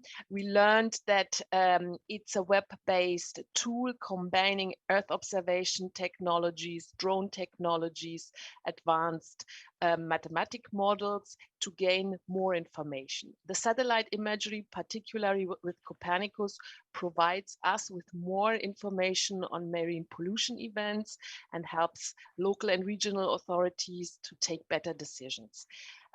Now, we are very interested in your view on this and also to see ultimately the impressive platform is focused on advancing, promoting an exploitation by Copernicus to help reducing pollutants, to improve the quality of water, and to provide better and greater access of information on marine pollution events to citizens, so they also can better protect themselves. We start our round table with Lucas Bossa from CPMR, the Conference of Peripheral Maritime Regions. Lucas, you have to leave at 12, therefore the floor is yours. Could you briefly introduce yourself and your organization, and what would be of interest for our our audience is how do you deal, or what are you doing in CPMR on marine pollution events? What are your experiences and what are your views on the platform we presented this morning? The floor is yours. Thank you very much, Roya. I hope you can hear me well. Yes. And thank you for giving me the floor first, and sorry for having to leave at 12. So I'm Lucas Bossa. I work as a director for transport at the Conference of Peripheral Maritime Regions. So we are an association of regional authorities from all across geographical Europe. I'm saying geographical Europe because we gathered regions that are not in EU member states. So it's a broad association. Of course, being both peripheral and maritime, we work a lot on maritime affairs, a lot on transport as well, for reasons of territorial accessibility. And in doing so, in the past, we, following the Erika, especially the oil spill in Brittany, now it was more than 20 years ago, we started to work a lot on maritime pollution, and we had a seat as observers in the IOPC, so connected to the IMO in London, where we try to ensure that ecological damage would be recognized and acknowledged by the insurance scheme for maritime transport worldwide. So we worked a lot on maritime pollution, but more from insurance perspective rather than for identifying the oil spill as soon as possible, as you're trying to do. I was lucky enough to have enough time this morning to follow all the presentation. I have to admit that I find the tool you've developed quite impressive, actually. I think it will be really interesting to upscale it and to see it implemented in other sea basin in other ports. Yeah, I must admit that I'm quite impressed. And I think that from my perspective and from even a EU and momentum perspective, and the fact that there's a lot of attention on marine pollution, on environmental damage, and so on, I think that timing-wise, it's great momentum to put forward this kind of tools. I don't see how it could not reach a great interest for the regions all across Europe, but also for all the maritime transport actors, including the ports. I'd say that in my view, one major challenge you'll have to overcome is to identify the right players in all across Europe, for simple reasons that ports are very different in Europe. They're different in terms of size, they're different in terms of activity, but also in terms of governance schemes. And it's not always the same typology of actors that are managing the ports. You have ports that are owned by private companies, others that are owned by private, public sector, whether it's a member state, a region, a municipality, or so on. So a key challenge will be to identify the right persons to speak to and to present the tool you've been developing. That will for sure reach great interest for the member regions. And actually, coming back to what I was saying about the work we developed on ecological damage and the need to better tackle the impact of oil spill, something that was coming all the time when discussing with our member regions, but also with other stakeholders, whether it's the European Commission or the EU institutions in general, or actors of the maritime transport / port sector. One key thing was to identify the oil spill or the pollution as soon as possible. And as it was said this morning, when it's a major oil spill, when, I don't know, a ship cracks in the IC, everybody knows it, it's well documented and so on. But it's really interesting to be able to identify smaller pollutions that also have an impact, although maybe more local, but still that would have an impact, of course, on the port's activities, but also on other sectors that have of great importance for maritime and peripheral regions, namely tourism, because it can actually downgrade the image of a nice beach, a nice area, and so on, but also on the marine life there, and on all the activities that depend on this biodiversity. So I think your tool is very interesting. I followed this morning discussion with great interest, and I'll be happy to continue closely following what you'll be doing in the next months and years. So I thank you very much, Raya.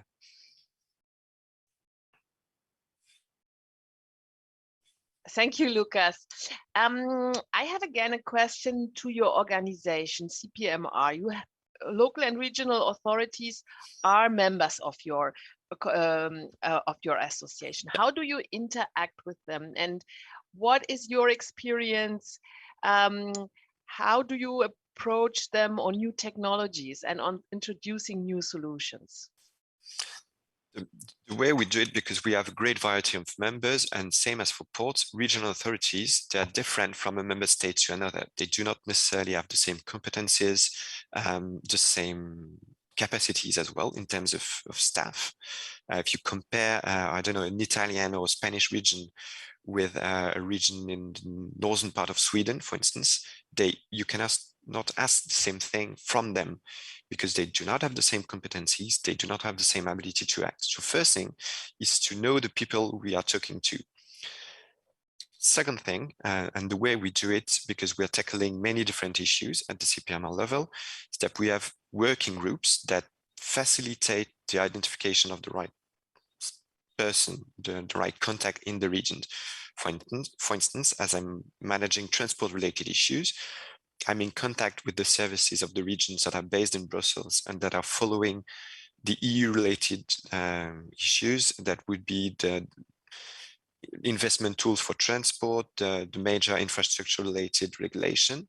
But I'm also in contact with the services in the region that are implementing regional policies and transport. I'm talking to both.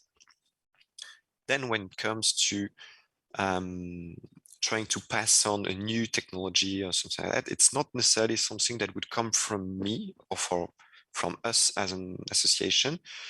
What we would do would be more about showcasing what one region is doing that is working, and showcasing it to the other member regions as a best practice, so that then they can explain that they have a challenge that some other regions elsewhere in Europe share, and they found a way to tackle it and they would present how they do tackle it to the other regions. And then they could organize field trips and things like, well, before COVID. Now it's a bit more challenging. But for that, we would act more as facilitators than prescribing any approach. That would be more the way we would do it. So best practice sharing, bringing regions with the same interests together, promoting successful approaches and success stories across Europe. That is what your association is about. That's what we would do in terms of promoting something that's working, and to make sure that it's transferred to other regions. But then the way we would use it as an organization, and our raison d'être is basically influencing EU policies, is that we would use those examples and the fact that regions are actually delivering solutions to influence the EU legislation on the basis of what's happening on the ground, whether it's a good practice that should be upscaled and facilitated by the EU investment tools, or whether it's a barrier that is identified by the regions to be able to deliver a concrete solution. And that could be overcome by adapting the EU legislation. But it's always using examples on the ground and challenges or solutions that the regions are developing. And I think that with the example of Impressive, what's very interesting is to show that ports are actually already using the tool, and to sell it to other territories or the ports elsewhere in Europe, using the basis and the experience of users is a key. Mm-hmm. Okay, thank you. I see now it's nearly 12 o'clock. Yeah, thank you, Lucas, for joining us. We keep in touch, and we will be very glad to promote the Impressive platform towards your members. And I think you are also working on those regional topics like Atlantic Sea or Baltic Sea. So if we could make there the link, because there you have also a group of coastal region with similar geographic and structural needs, we will be very glad. And I think there also the Impressive platform can bring an added value to the work these partnerships are doing. Yes, indeed. I'd be happy to continue the discussion and to find a way to cooperate. And yeah, maybe we could focus also on the sea basin scaling. And so on. But it was a pleasure being with you today. I'm really sorry that I have to leave in the middle of the session, but I was very glad I was able to participate. Okay. Thank you very much, Aya. Thank you, and we keep in touch.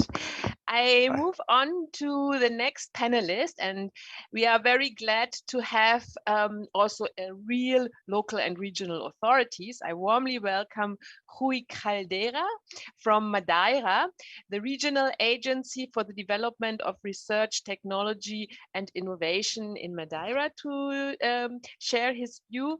Rui, please, the floor is yours. Could you maybe introduce yourself, introduce also your region? What are challenges in your region? And did you ever experience a marine pollution event in your region? Not recently. Good morning, everyone. Can you hear me? Can you hear me well? Yes. Yeah. Thank you for the invitation, Roya. I want to first congratulate all the scientific efforts and technical efforts that the Impressive project has put forward. It's really impressive, I must say.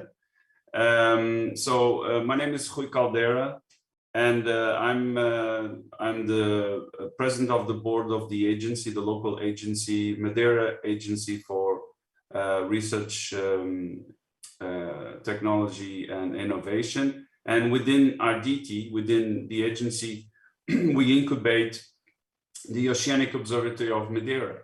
And the Oceanic Observatory of Madeira is a consortium of all the local authorities, institutions, a local university that deals with marine science. And we have had, excuse me, we have had marine pollution related projects in the past, inclusively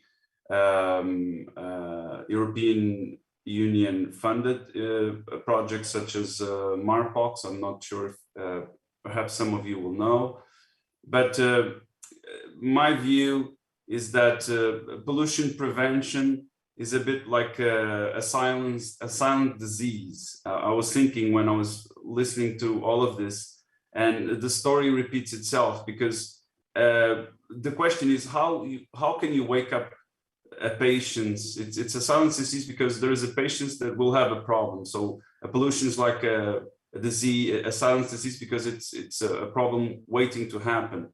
So how do you wake the patients, in this case the port authorities or the politicians, to invest in this prevention measurements?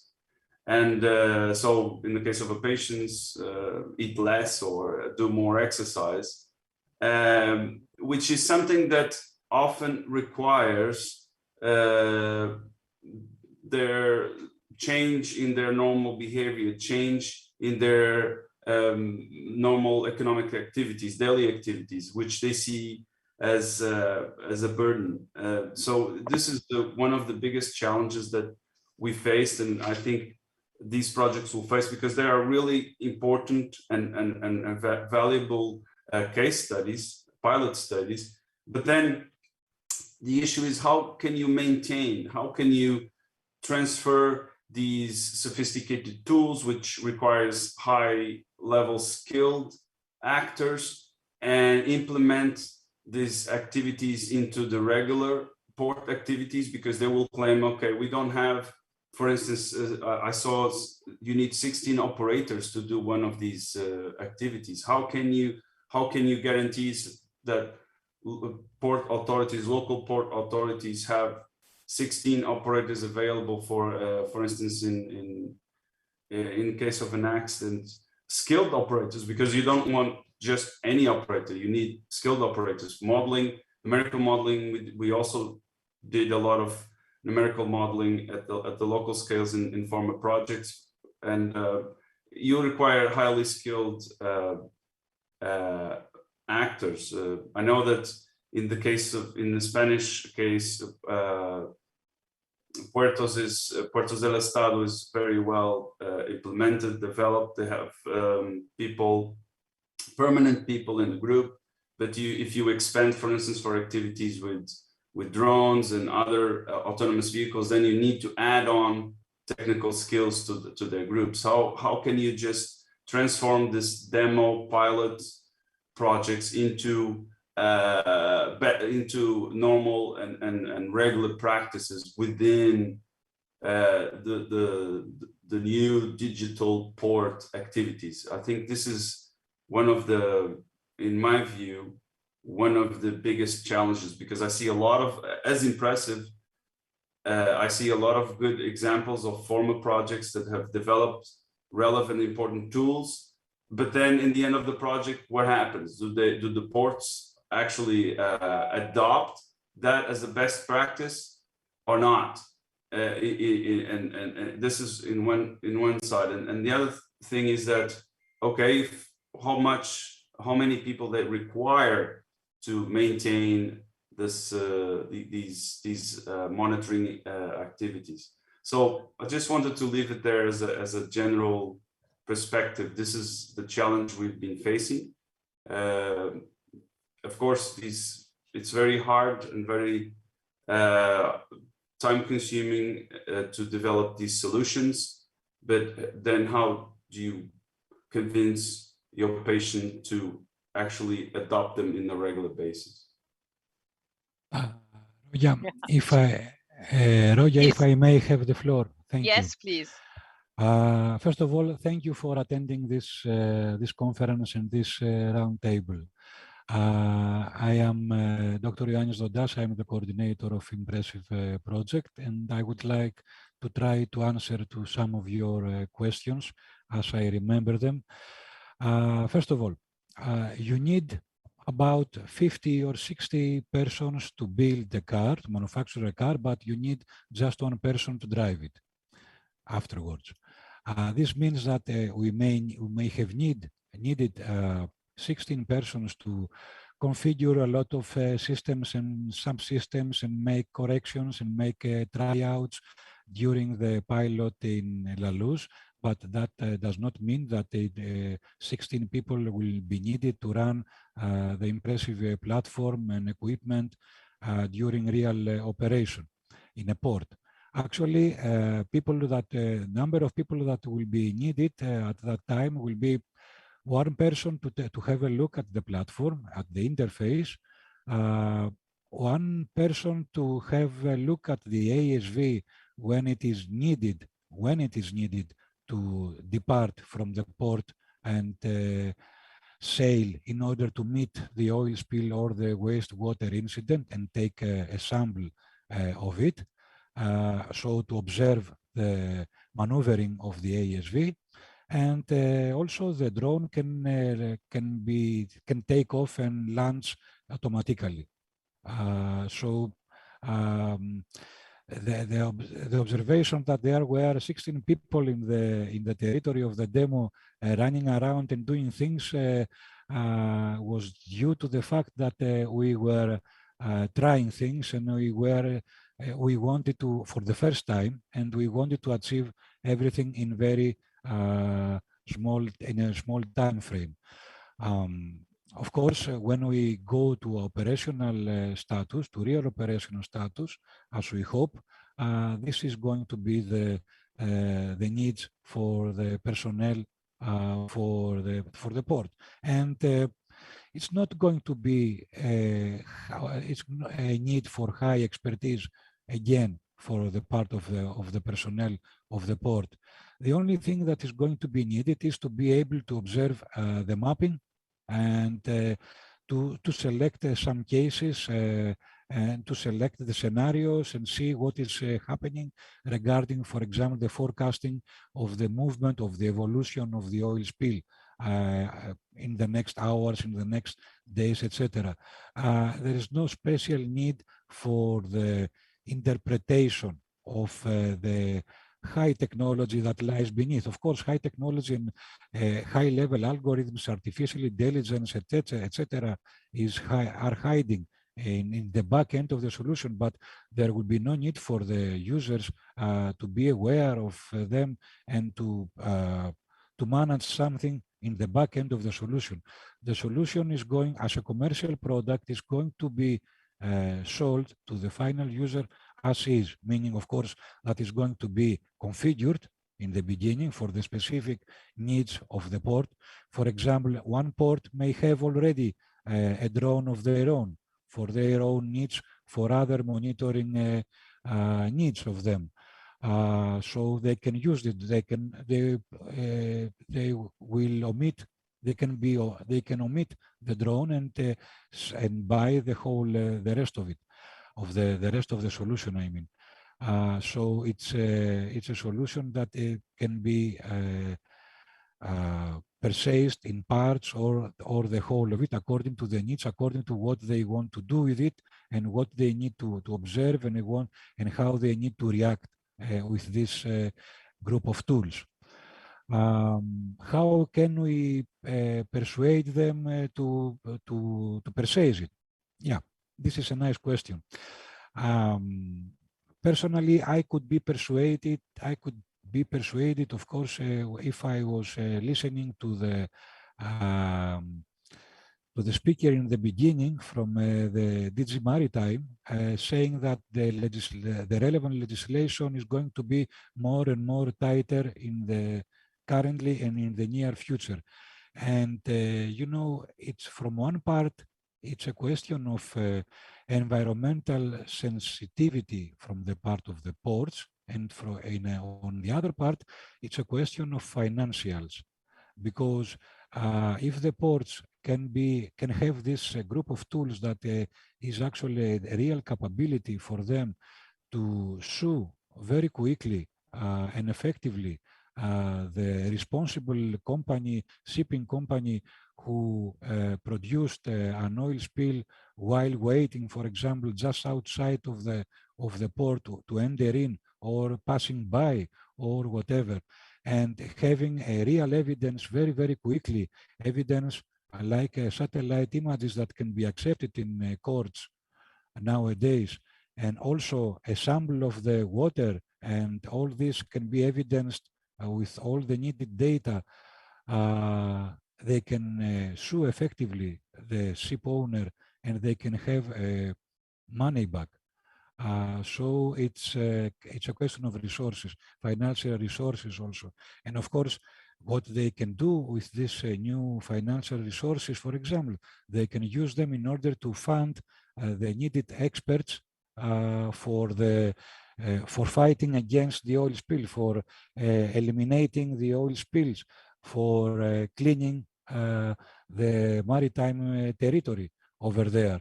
So they can fund new activities and new tools in order to be more sustainable and improve also their operation. I believe I have answered more or less most of your questions. So this platform is to be sold. The platform you developed here is the ultimate game. The ultimate aim is to sell this as a solution. Yes, yes, exactly. Which technological readiness level do you think you are for that purpose? Do you think it's ready as is? Ready as is?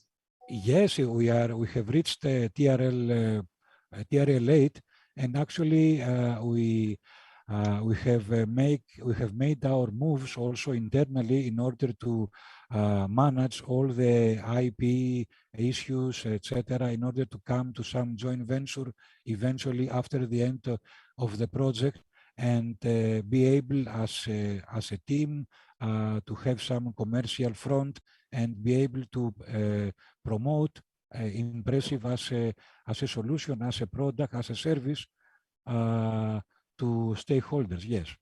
Yeah. So you're talking about the ports authorities of that you focused on in this 3 ports, or in general? Port authorities, environmental agencies, local authorities, even big insurance companies can benefit from these solutions. But for the ports that you targeted, or in general? In general. As I have said in my introductory presentation, there are some, initially we have targeted some tenths of the European ports, of the major ones, and there are some hundreds thereafter of the smaller ones that we can target initially. And of course, our intention is to move also outside Europe. There is a whole block. Maybe we stay for a moment in Europe. This, as we said in the initial remarks, the introductory remarks, the 3 ports in Italy, Taranto, in Spain, La Cruz, and in Greece, La Rafina, they are model projects for other ports in Europe. But the ultimate objective is to spread it as broadly in Europe as possible. And with this, we are very glad to welcome a port authority. We have amongst our panelists the port authority from the Veneto region, the Venice port. I welcome Paolo Menegazzo. And Paolo, please introduce yourself briefly. What are marine pollution challenges in your region? Have you experienced them as recently or later in the past marine pollution events in your port, and how did you react? Please, Paolo, the floor is yours. Good morning to everybody. I'm Paolo Menegazzo, working for the strategic planning in Port Authority of Venice.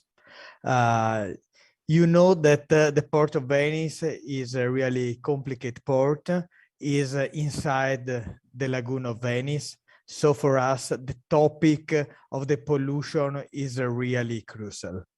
Luckily, we had no problems, we had no accident in the last years, but it is all the initiative in this field are really interesting for us. In particular, we really appreciate the tool that you developed in your project. It's something that we are looking with real attention, because for us it would be really crucial to be able to activate everything is possible in case of oil spilling and so on inside the Lagoon of Venice. So to be able to implement really fast action is crucial. And so this is why I'm here, and I'm really interested to listen to the project. And yeah. How is the port in Venice managed? Who takes the decision how to implement new methods, measures, technologies? We are working in strict cooperation with the Coast Guard. In fact, in Italy, the Coast Guard is in charge of environment accident. I mean, with the accident of ship navigations, and also the action related to the environment. But as Port Authority, we are working strictly with them, and we are working with them to provide also innovative tools and technologies. I have to say that we are working strictly together with them. And I believe that this tool is really interesting for the environmental issues. That is for sure the crucial part, but for us it would be also useful to have an update of the tools. I mean, to see also possible future applications connected with the navigation of ships and the ship traffic. In fact, for me, it was interesting, the questions in the first part of the meeting, speaking about the possibility to have specific topics on with the connection of a VTS system with the AIS systems and so on, to have this tool useful also for the traffic. Mm-hmm. Earlier in the morning, we had the intervention by the speaker from the European Commission.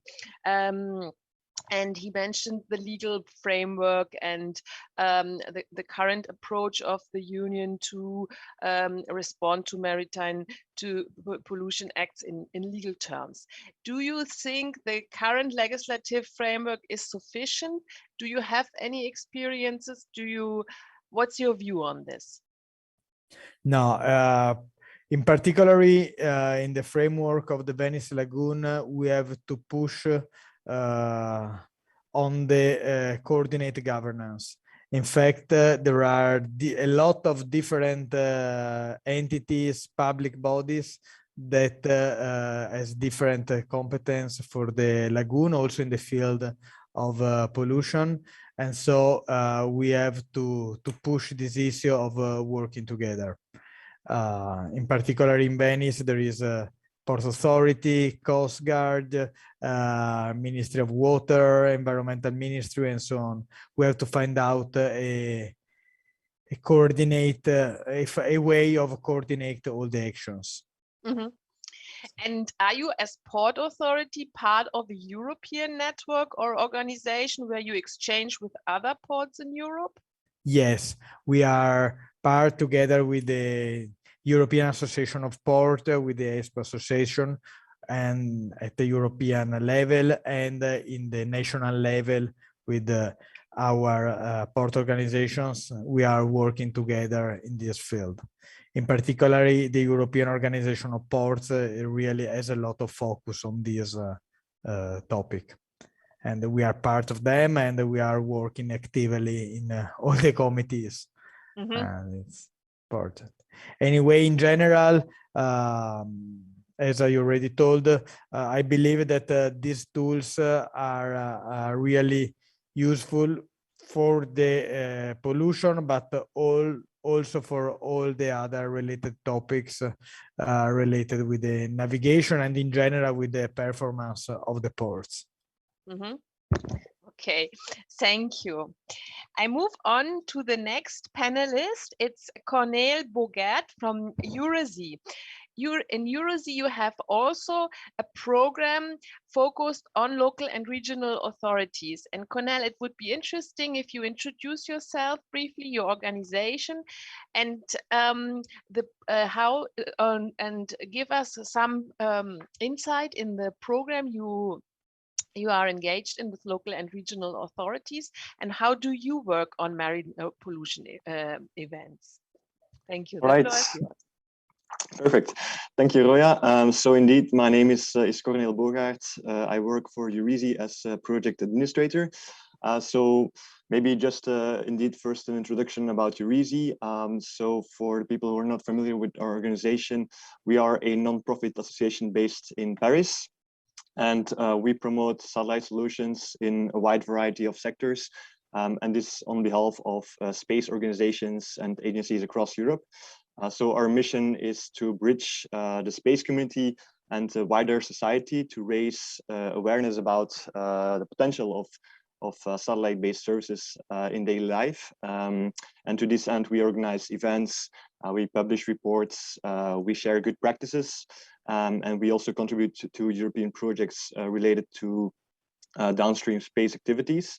And so we really try to engage these local and regional authorities and other non-space actors in the use of satellite-based services. So to that end, indeed, we have this user program targeting these end users, and we also have an extensive database of success stories showcasing how these end users rely on satellite solutions. So rather than the technical functionalities, our main focus is really on user challenges and needs, and exchanging with them, collecting feedback for our members within the space community. So I think that today is also an excellent opportunity just to do that.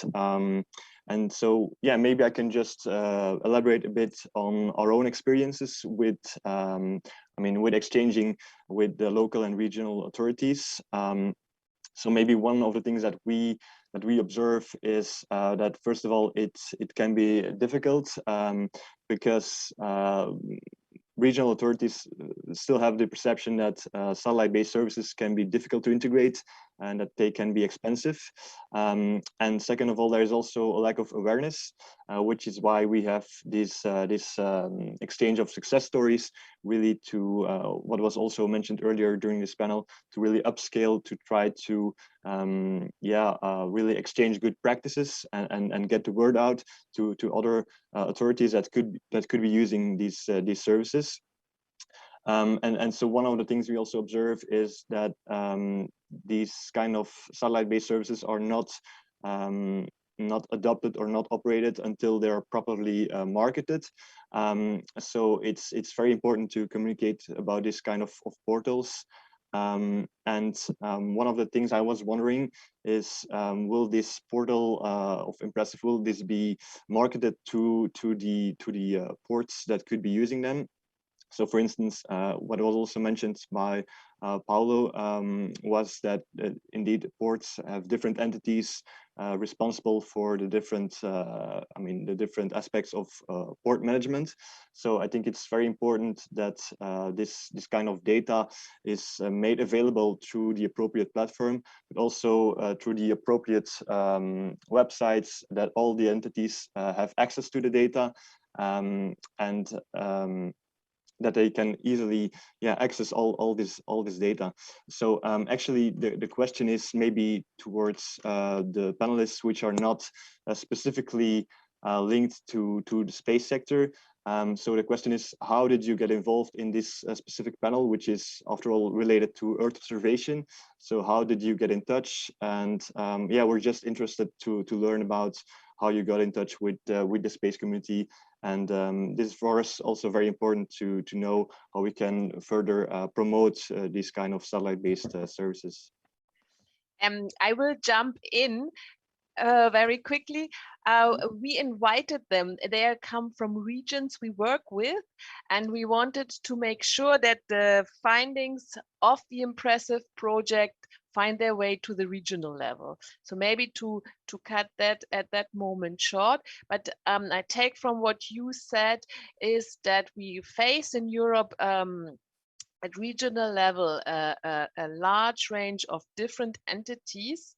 And when it comes to harbor management, but also the local and regional authorities in the administrations have different competences and are organized in a different way to tackle the maritime challenges that the impressive platform addresses. So we need to be aware when promoting the platform that we have to make efforts to find the right person to talk to. That's what I get from yours. Thank you, Cornel. I move on to the next panelist, and I'm very glad to welcome Emmanuel Pajou from EARTH.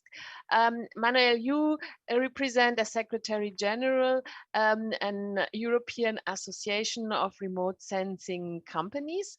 Your members develop services also based on Earth observation, also tackling maritime challenges. And what we are interested in this panel is, what is your experiences with, or the experiences of your members with working with port authorities and local and regional authorities in the maritime sector?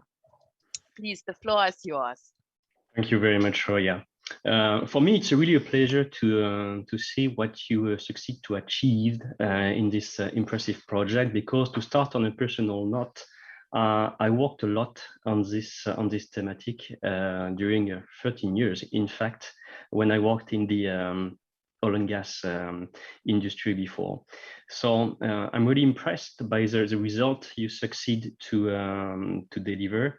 And congratulations, really, because I know how difficult this topic is about. For sure, there is a really strong interest on the port and a more global approach on the maritime and marine market, because this is an important one. This is the fifth in terms of size.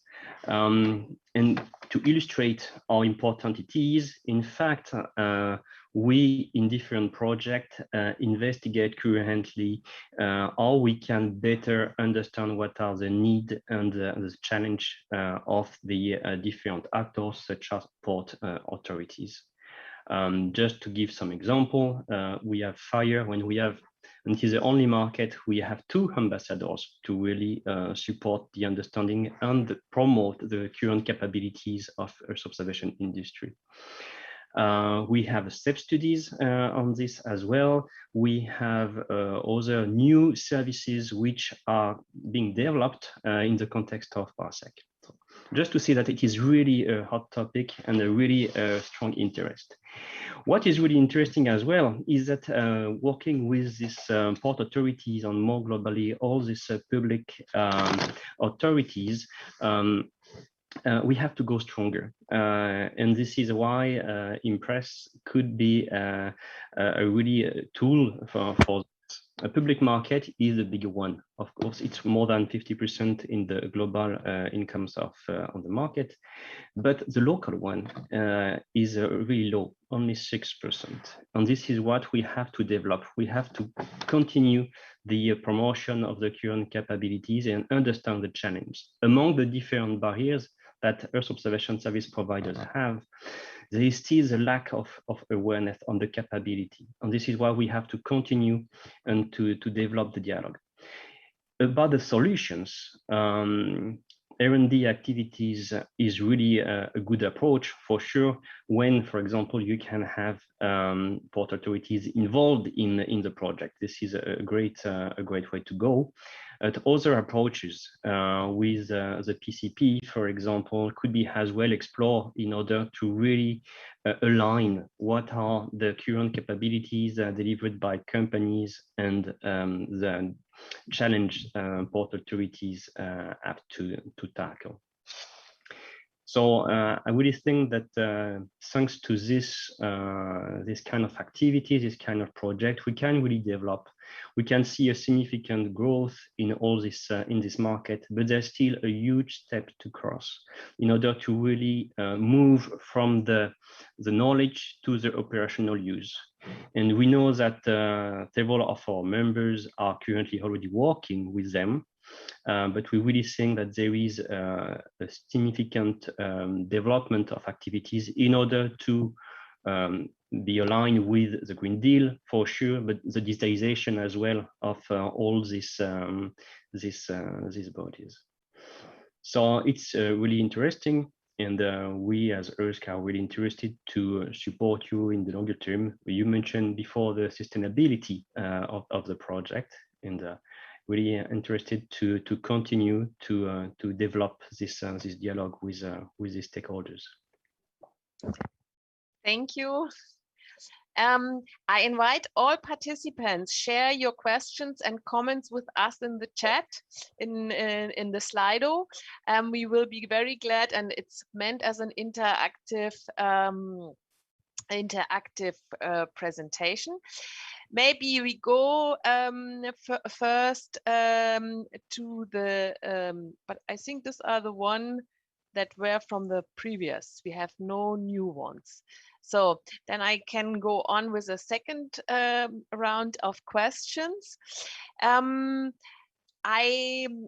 had Rui Caldera from the Innovation Agency, and Rui, we as Nereos, we see regions in two respects. We see them as users, and we see them as political and economic decision makers for a territory to promote also space and regional strategies and regional employment strategies.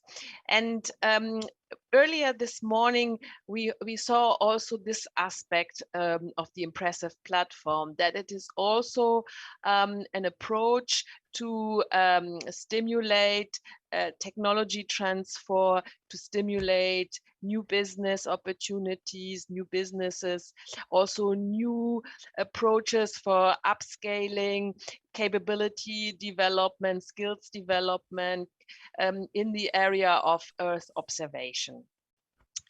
How do you see that as really it's your daily bread on working on these strategies to benefit really from it for your regions, for instance? No, I think they're very important. They're very useful. If they are incorporated in the decision-making loop. So you really need to make sure that all this information is considered in the right place at the right time, basically. So, and this is why I think it's important to have skilled operators within the decision-making loop in order to guarantee that the best decision or the more informed decisions are taken. So you can't just run some algorithms in a satellite image and provide the image to an uninformed operator. And that's not going to happen.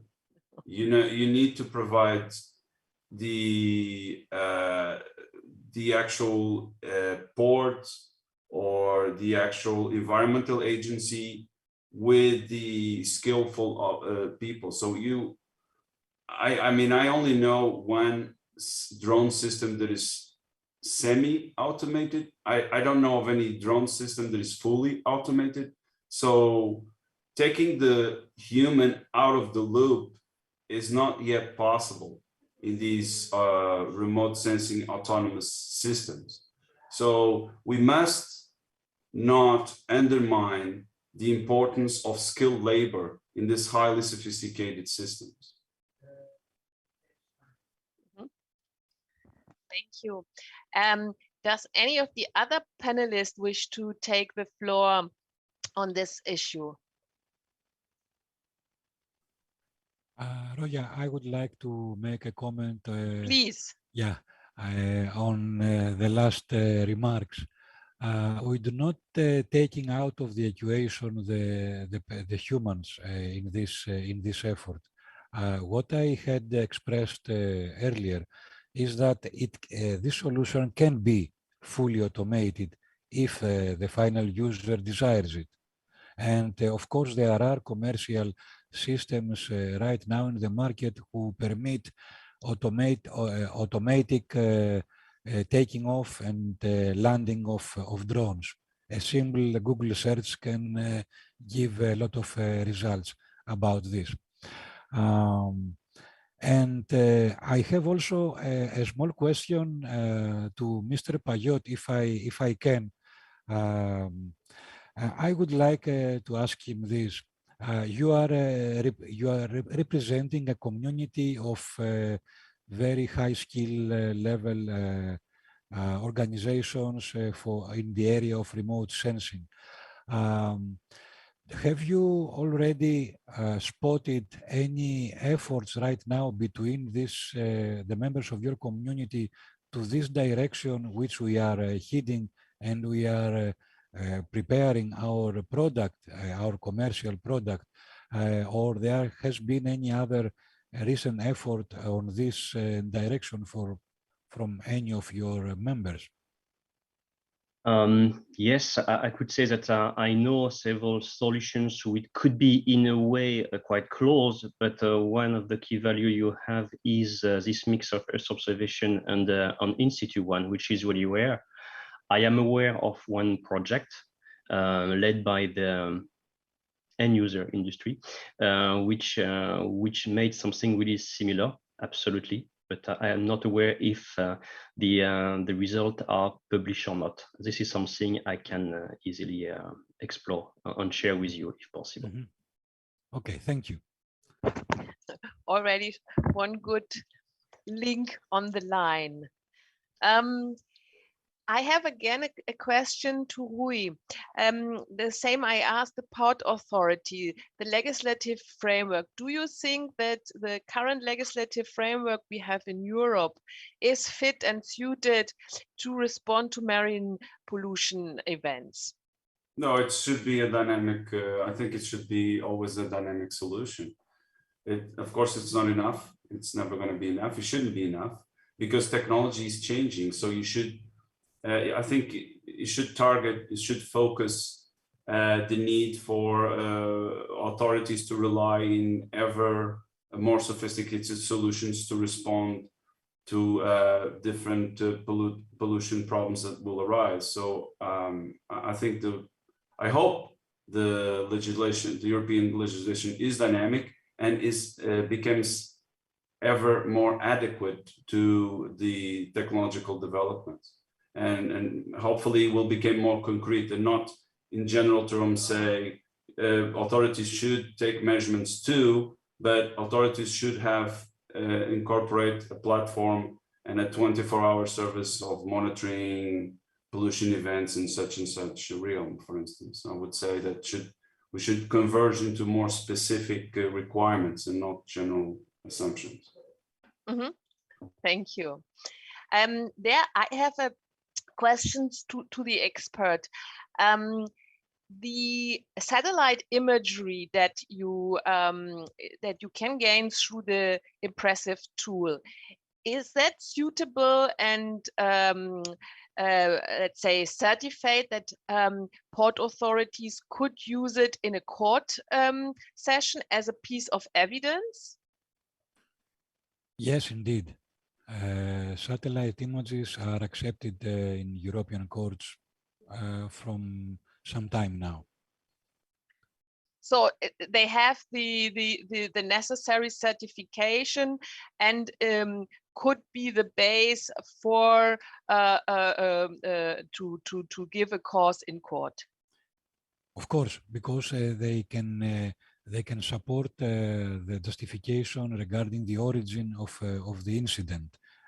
They can give coordinates. They can show the actual place right before and right after the incident, and according, of course, to the AIS data from the specific ship, let's say, they can build the whole case actually in front of the judge. Mm-hmm. Okay, thank you. I like to open for the panelists. Do you wish to give a final statement? We are now about a bit over time to close our session. Maybe to start with the Port Authority, Paul Menegatse. You gave us your assessment. Maybe a last word, please. The floor is yours.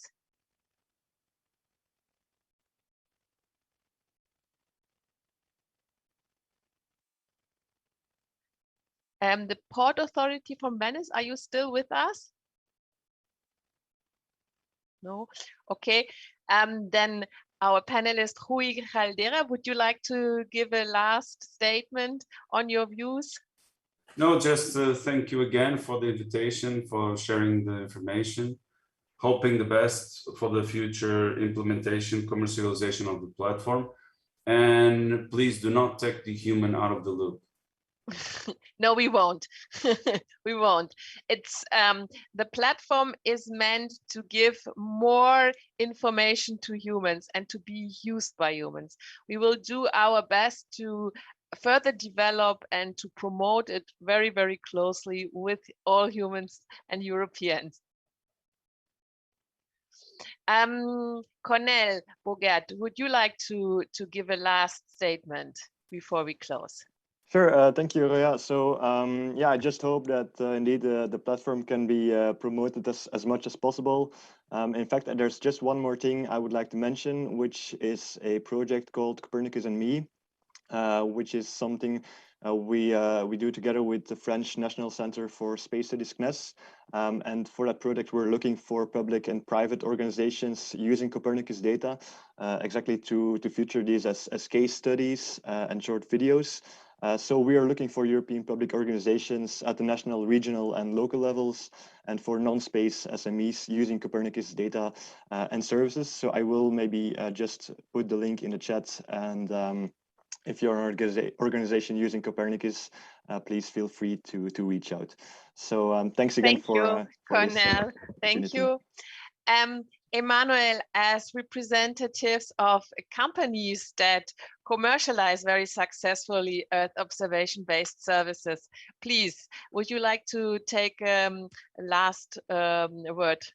Thank you. With pleasure. Yes, my last word will be about the current capability to use Earth observation. One of the challenges the industry is facing is that Earth observation is not far too often identified as an operational solution. And when there's a lot of evidence of it, and we are advocating a lot on this, what we would call is really to include Earth observation as a current operational tool in the different policies or future regulation to come. And for sure, we will push for this. Maybe another point is about the access to online services. Currently, public authorities have some difficulties to purchase online solutions due to the procurement. And for sure, there is something which could be done in order to facilitate the purchase of online services on the public side. I'm sure it will be really beneficial for everybody. Thank you. Thank you. Yes, public procurement is an important topic we address also with local authorities we are working with, and that needs much more to develop. We have, with the Portuguese partners, in the past, we had a successful project in this respect, the Marineo project, where a group of regions working together developed services and developed also a buyers group at a level of the administrations to eventually purchase these services. And maybe it's in the long term also a tool that the impressive consortium wishes to look into. Okay, thank you.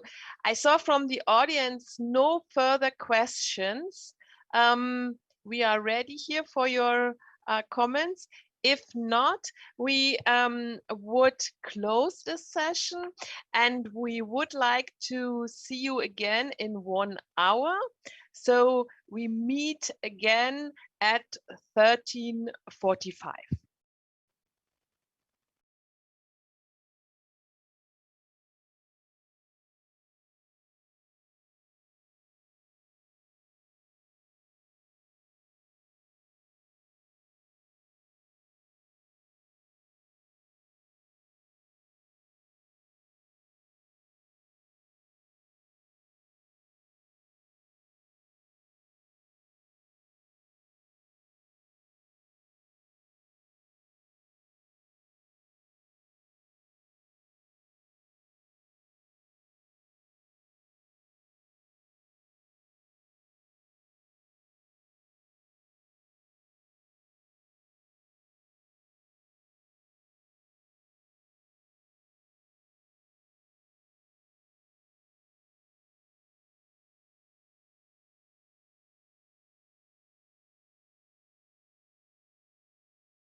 Hello, everybody. Welcome back.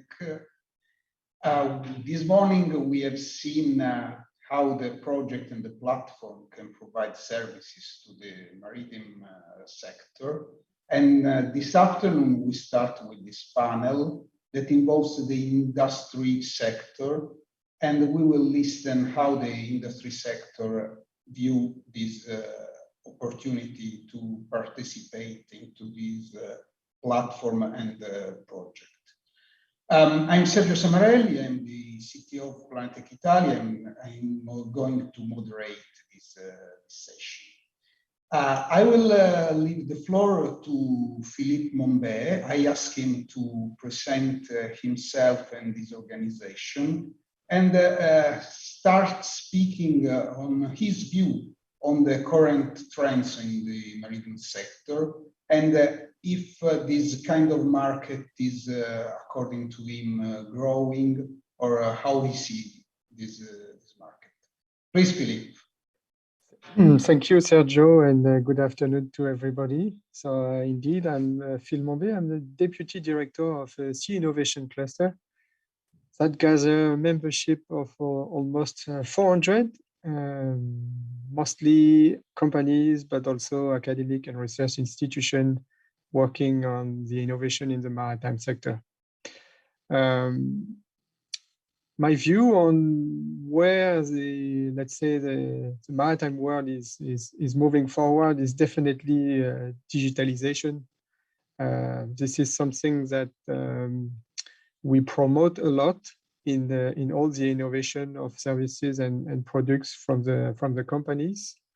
So we're gonna have tomorrow. It's already started today, and I think the impressive project and the platform developed for the project have shown that we have more and more data from different sources, and the challenge tomorrow will be to bring all this data together to develop new products and services. So that's one side that I believe the maritime sector is going. The other one is obviously to develop some more sustainable activities.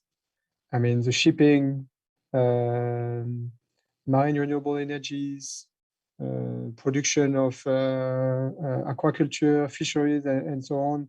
We all need to preserve the resource that the ocean provides, and we all need to develop and to push innovation to have more sustainable products and services.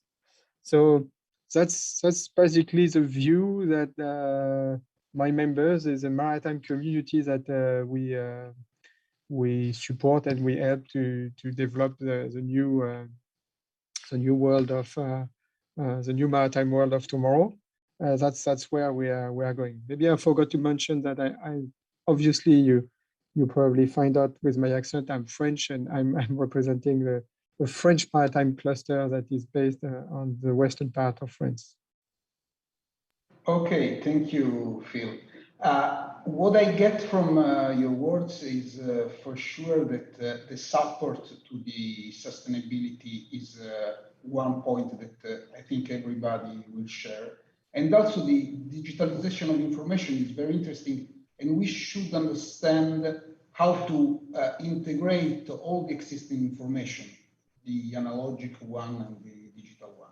And I hope that our other panelists will add more on this. So I leave the floor to Thibaut Guerin from Telespazio France. Please introduce yourself and share with us your view. Thank you. Thank you, Sergio. So, hello everyone. My name is Thibaut Voiron. I'm a remote sensing engineer specialized in coastal environment monitoring at Telespazio France. So Telespazio France is a French subsidiary of the Telespazio Group, part of the Space Alliance and partnership between Leonardo and Thales, which are major industrial groups in the space sector in Italy and France. And our activities cover satellite system and operation, satellite communication, as well as geoinformation, the branch I'm working in. And so, yeah, in this branch, the coastal environment monitoring team develops value-added services using satellite imagery for applications such as water quality or bathymetry. So we process satellite imagery to derive biophysical parameters and embed these processes in value-added services, very similarly to what we have seen today in the presentation of the platform. And regarding my view on the sector and if it's a growing market, well, I would say that since the main topic that we are working on with the team I'm working in is pollution of the marine environment, and unfortunately, I think we can all say that it's a growing trend. Phil also mentioned this point earlier, maybe indirectly when mentioning sustainability of the maritime sector. I could give one speaking example would be the products that we have seen this morning, for example, oil spills in ports. You can think also of marine litter, of course, that is more and more present in the oceans. But fortunately, there are more and more initiatives to tackle these issues, but these initiatives rely on, an improved knowledge of the marine environment and improved monitoring capacities. And so this is the branch of the sector that I am addressing and that my team is addressing, and I think that it's growing because of all these reasons. But I guess we will talk about this in more details in this panel. Okay, thank you, Tribo. Then, following your view on satellite, I think that we can listen Armandine de Klerk that may introduce herself and tell us what Suez is doing on this field. Please, Armandine. Thank you. Hello, everybody. So I am Amandine de Klerk. I have a PhD in oceanography and I work for Suez. So Suez is a major player in drinking water distribution and wastewater management in France. And I'm part of the Rivage Protect Center, which is in the smart and environmental solutions branch of Suez. What we do, we operate science-based monitoring and forecasting services, and most of our services are based on water quality and marine litter management. For us, the impressive projects and projects are very interesting as we try to develop similar services. We used to work with operational services and to try to alert our clients when some trouble or issue will happen. So we totally agree with the need to monitor and to observe in real time the coastal and the littoral areas, as we know that a lot of environmental anomaly can occur, and we didn't have a lot of time to I don't know, to do something before the drama. So for us, it's really the future to develop some monitoring tools in this particular area, in the littoral area. Okay, thank you, Armandine. We are going to move south. I've seen that all the other speakers are Italian. And I leave the floor to Matteo Mattioli from one engineering company, that is Saipem. Thank you, Sergio. Good afternoon, all. Yes, my name is Matteo Mattioli. I'm a member of Saipem SPA, which is a global service provider in the energy sector. I'm responsible of the so-called life of field services, which means all the services related to the after-sale part of an EPCI project, so the operational phase of asset. In particular, I belong to the offshore division, so I'm mainly related to this offshore world where Saipem is involved in. In principle, based on my experience, I believe that looking at this maritime sector, specifically on the construction side, I would say that there are two emerging trends. The first one is the ship powering, which to me are find new renewable solution in order to power the fleet, the future fleet, which could be system which supplementing the system power with, for example, solar panels or wind, or use LNG, as an alternative way to power this system. This is very important because if we look at the ESG factor, and we look at the part of the E, the environment, the decarbonization task will be one of the most challenging aspects in the near future. So this is the first point. The second one is, as Phil has introduced before, is the digitalization, which to me means two aspects. The first one is the monitoring of ship operation and increased performance, because if we can track operation, we can find how we can manage the weather downtime condition with respect to the operational side. The second one is the risking, which means the optimization of some operation. So the direction where the maritime sector is looking for is the reduction of manning operating offshore. So to me, the manning, which is implicit in the definition of the risking, will be also an emerging aspect. That's on my side.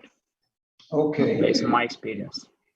Thank you for your view. And some of the points that you raised are for sure have a strong link with the platform that provide information like the one we have seen this morning. So we are going to listen Fabio Bertella from Optisoft that will describe his view of the sector. Please, Fabio. Thank you, Sergio. I am Fabio Bertella. I am the Optisoft president. Optisoft is an IT company based in La Spezia in the northern of Italy. And we have more than 27 years of activity in transportation and maritime markets. Optisoft has developed a global vision, I think, on transport problems. Among its clients, shippers, port authorities, hauliers, shipping agents, forwarding agents, intermodal centers, terminal operators. The Optisoft solution encompasses virtually all transport modes and needs. Optisoft specializes in advanced solutions for the distribution of goods along intermodal chains, particularly maritime, and associated logistics based on sophisticated optimization algorithms for improving the effectiveness of loading and routing of transport vehicles. Now, Optisoft developed the members with Wildpilot having Wildpilot as a partner. Wildpilot, I think, is one of the partners in impressive project.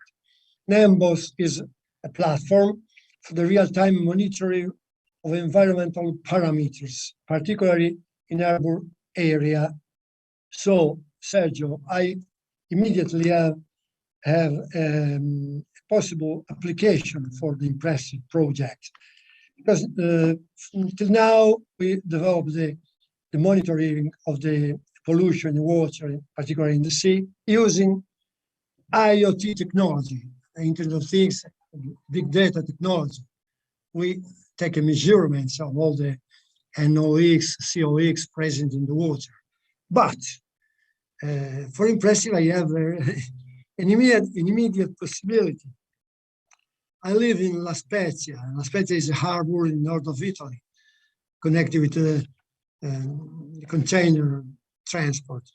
At the beginning of the port, Sergio, we have a river, the Madeira, and the tide take all the water from the Madeira toward the port.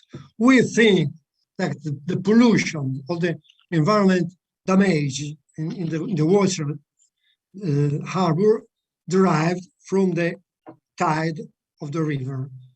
It's one of the possibilities to take a monitoring with drone, with satellite, with the impressive activity to check if you are right, because we think that all the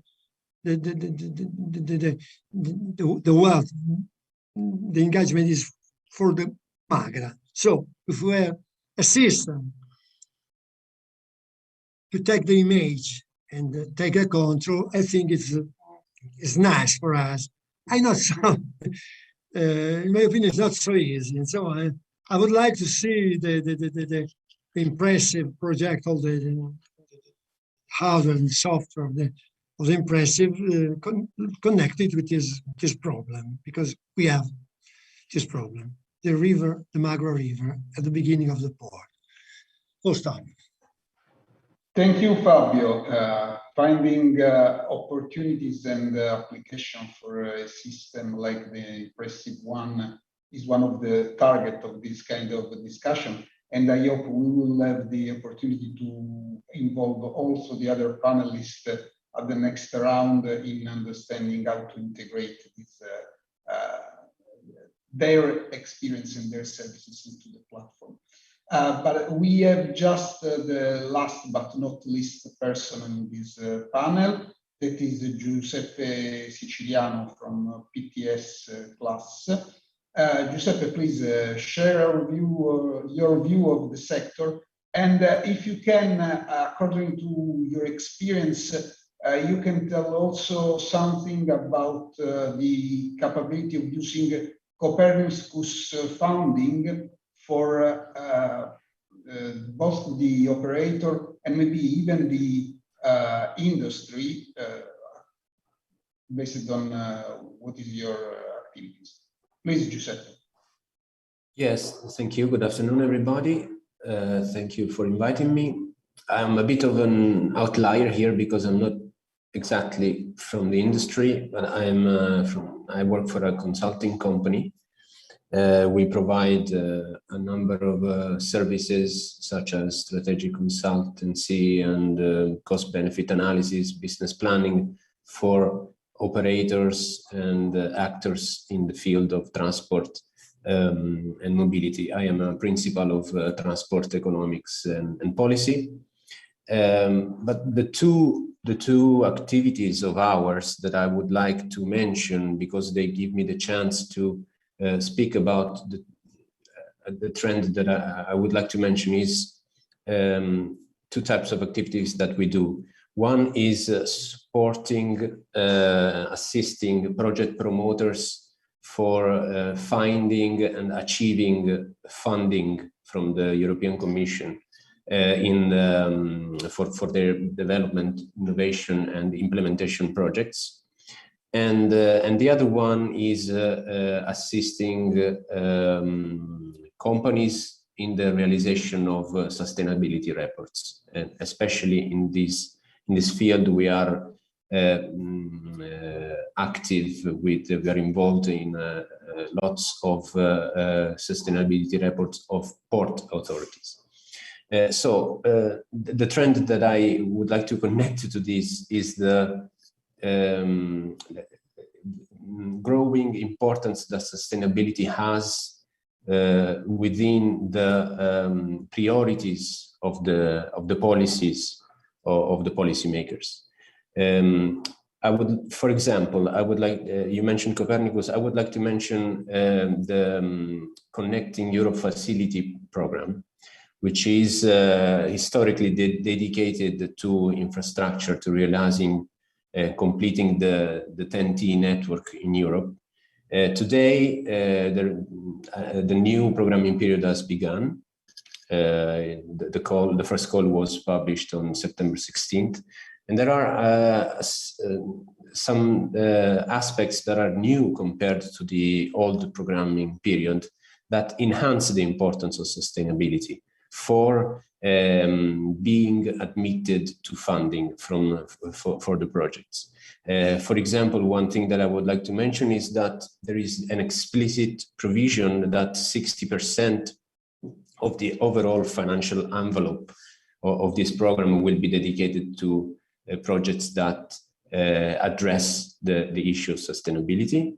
Or, for example, that within the calls dedicated to maritime ports, not only actions dedicated to infrastructure or multimodal solutions are considered as priority and objectives for proposals, but also explicitly actions that look to improve the sustainability of the operations in the ports.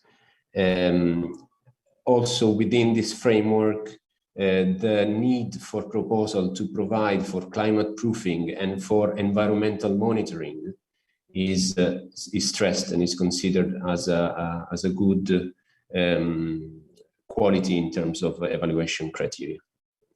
Second thing, sustainability reports. In Italy, port authorities are now obliged to provide to the ministry a model for reporting their sustainability activities and initiatives.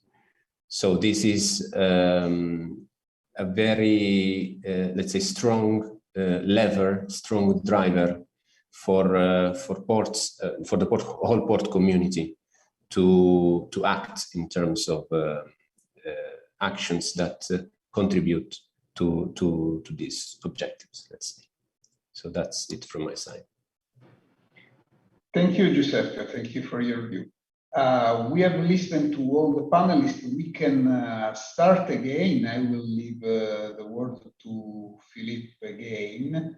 And I would like to invite you to express your ideas on the current technological trends and at the same time to analyze which kind of service you can add to a platform like Impressive, or would you like to see inside a platform like Impressive?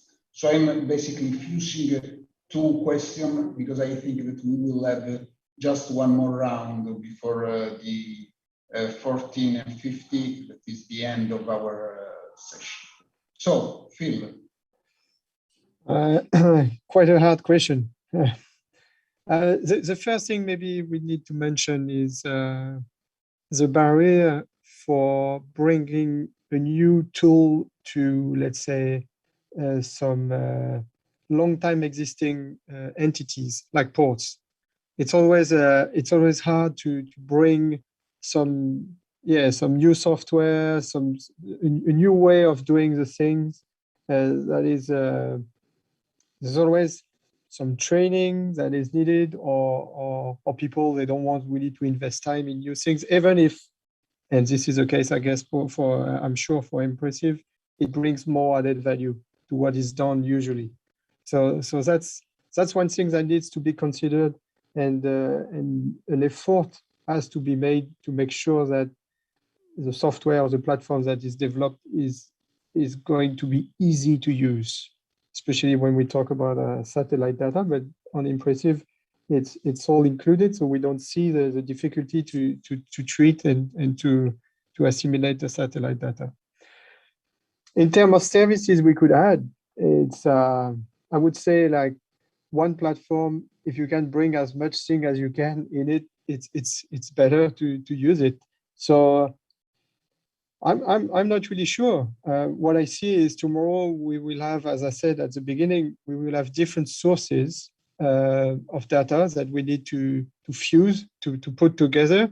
It's either satellite or in situ or Internet of Things, a lot of different things that needs to be merged together, and that's what gives, I believe, the real added value of such a platform.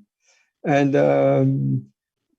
maybe the thing that needs to be really looked after is also what we call the cyber security, the security of all this data that comes with all the new services and products. So I don't know if I really answer the question. More we could know about the environmental, let's say, health of the ports, better it is, turbidity, pollutant, I mean, all the things you know. But these things needs to be secure and easy to use, if I can summarize. Okay, thank you. Tribo, what is your opinion about the technological challenges and the service that I'm sure Telespazio France can propose to be added to a platform like the one we know? Yes, well, regarding the technological challenges of such a platform, I would say that actually, I think, Phil, earlier you answered pretty well the question from Sergio, and I think that its challenges are still related to this fusion of data that you mentioned earlier. Okay, we have said it. It's an important step forward for the monitoring of environmental status of ports, and we are starting to have available for us to monitor this environmental status, these various sources of data. So satellite imagery, we have said it, Internet of Things, in situ monitoring. I'm thinking also of some relatively new technology that we saw this morning of UAVs or drones, and it's with my very technical point of view, my engineer point of view, putting together all these different sources of data in a single format, or at least a format that looks uniform and user-friendly for the managers of the port. That would be one important challenge for such a platform. I jump on this occasion to congratulate you, Sergio, and the team on the product that we have seen this morning and earlier, that I think manages very well to provide those data from different sources in a single platform in a user-friendly way. So that sums it up for my answer. Yeah, thank you, Tribo. Armandine, will you tell us what you think on the matter? From our experiments, we think that which is very important is to give data that could be really used by the management of the port or other people, because scientific data or observation data are very useful for people who know how to interpret this kind of data. But sometimes people just need to have synthesized information or decision aid making information because they can't interpret the results of the observation fields. So I think that the main point now it's a good thing to develop some platform, but this platform must be very useful for the clients. So we need to think how to transform the observation and all the data to alert levels or to decision-making information and kind of these things. And this is from our experiment, as we developed some kind of platform by the past, and we saw that the users show only around 10% of the content. And what they are very useful for them is the last information. There is a risk, there is an anomaly or not. But all the chain and all the observation are not really useful for most of them. So maybe now we need to think also to focus how to translate or to interpret all the data that we can observe, which are very useful for scientists, but not always useful for the final users. Okay, thank you for your view, Armandina. I think you are pointing a very important point of all the systems, that they do not only need to pass data to the users, but they need to be able to extract and provide information. We have reached Sergio, if I may have some comment on the three previous speakers, Mr. Monbet, Mr. Voarand, and Ms. de Klerk. Let me introduce myself again. I am the project coordinator. My name is Ioannis Dondas, and I am a senior consultant in Aratos Net company in Greece. What I would like to comment very, very quickly is that, yes, interoperability was from the beginning a concern of ours regarding our platform. And yes, our platform is interoperable. Heterogeneous sources, of course, this is what we do in this platform, and we can do it further, beyond further, using more, for example, in situ sources of information, which could, for example, diminish the risk, the initial percentage of the probability that is a triggered information from the satellites. What I mean by this is that we have the continuous observation from the satellite sources, which is actually used as a triggering effect for the rest of the system to begin working, for the drone to take off and have its own observation with hyperspectral camera, and of course the ASV later on if needed to take the sample, etc. So if, for example, we are able to use in situ sources which could raise the probability or eliminate the probability per case, of course, this could be useful for us. And of course, data exchange, yes, it is feasible. It can be done. We can exchange data with other collaborating platforms, to answer to Ms. de Klerk. Thank you, Sergio. Thank you, Ioannis. Then we have reached the end of this panel. I remember everybody that we will have an answering question session in half an hour. So if the listener wants to pose questions through the platform, they can do so.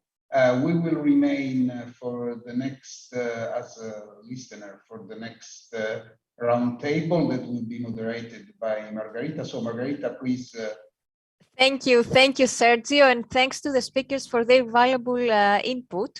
Just to continue what you say about Slido, for the audience, please remember that we will have a Q&A session in about 30 minutes, so feel free to post your comments or questions, and you can use the QR code, which you can see on the right left side, on the left side on top, or you can go to the website slide.do, and you can write your question.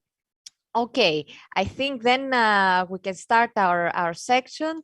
Hello to everyone and welcome to the final panel of our online conference. My name is Margarita Chrysaki.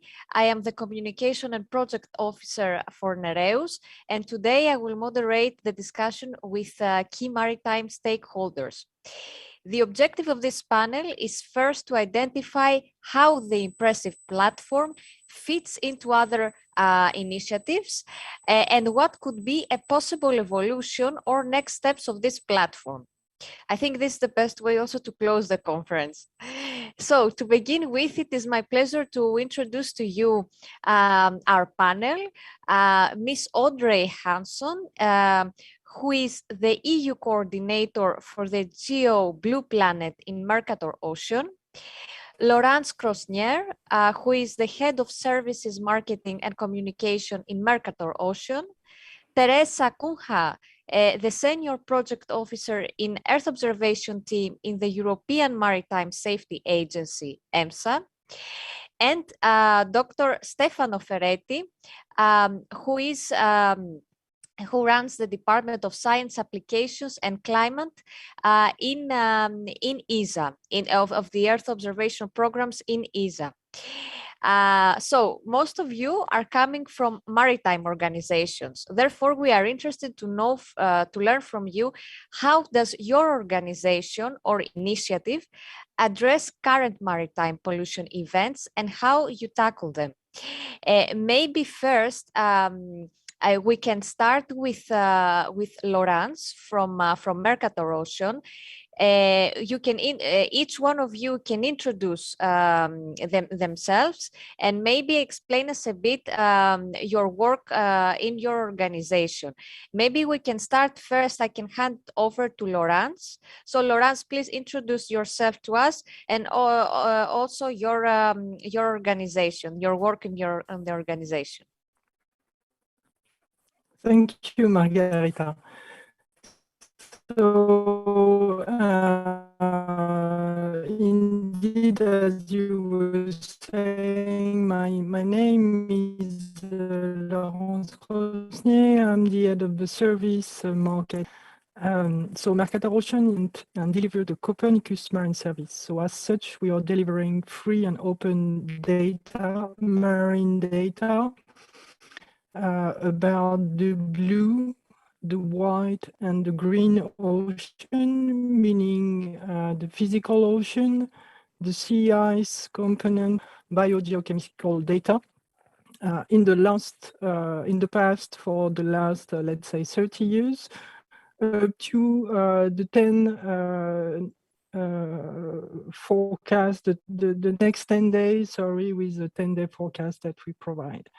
So as such, the data that we are providing is really useful to allow combating against marine pollution. And the platform that was developed during the Impressive project is using some of the data that we provide, because for the oil spill monitoring, oil spill drift monitoring platform, there is some of the ocean currents data from the Copernicus Marine Service, which is being used in the platform. And in the waste component, the marine waste component, there is some of the Sentinel-2 high-resolution Sentinel-2 products that we provide, which also being used in the platform, which is providing with quite high resolution, 100 meter horizontal resolution, turbidity, chlorophyll, and suspended matter. This is the highest resolution data that we have in the Copernicus Marine Service, which is being used in the Impressive platform. So I think to answer your questions, the way that we do tackle pollution, marine pollution combat, is by providing free of charge data. And this is it on my side. Thank you, Laurence. Thank you very much, Laurence. Okay, then we move on with Teresa from EMSA. Teresa, you may introduce yourself and let us know how your organization addressed the marine pollution events. Hello, good afternoon, everybody. Can you hear me well? Yes, perfectly well. Great. Thank you very much for the invitation. So my name is Teresa Cunha. I'm Senior Project Officer at EMSA, which is the European Maritime Safety Agency. I have a degree in marine biology, and I joined EMSA 12 years ago. So I work currently in the surveillance unit, and I am the service manager of Clean Seanet service. So regarding today's thematic, I would like to recall that the prevention of marine pollution is at the heart of the European Union maritime safety policy since long time. So therefore, in 2005, the European Parliament and the Council have adopted Directive 2005/35 EC, which was afterwards amended in 2009, on ship source pollution and the introduction of penalties, including criminal penalties for pollution offenses. This directive tasked EMSA to work with the member states in developing technical solutions and providing technical assistance in actions such as tracing discharges using satellite monitoring and surveillance. Therefore, to comply with this task, in 2007, EMSA developed the CleanSeaNet service. It is worth noting that following the revision of EMSA's founding regulation, CleanSeaNet service saw its mandate expanded and therefore may be also used to monitor spills originated from offshore installations. So what is CleanSeaNet? CleanSeaNet service is a European satellite-based oil spill and vessel detection service, offering assistance to the participating countries for detecting possible oil on the sea surface, including illegal discharges of mineral oil, to identify potential polluters, and to monitor the spread of oil during maritime emergencies. So usually within 20 minutes of a satellite pass, CleanSeaNet provides alerts of detected oil spills on the sea surface, and if available, we can also provide information on possible polluters. The CleanSeaNet community includes more than 650 operational users from more than 100 different national authorities. These authorities are responsible for at-sea pollution monitoring and also for operational planning, preparedness, and response.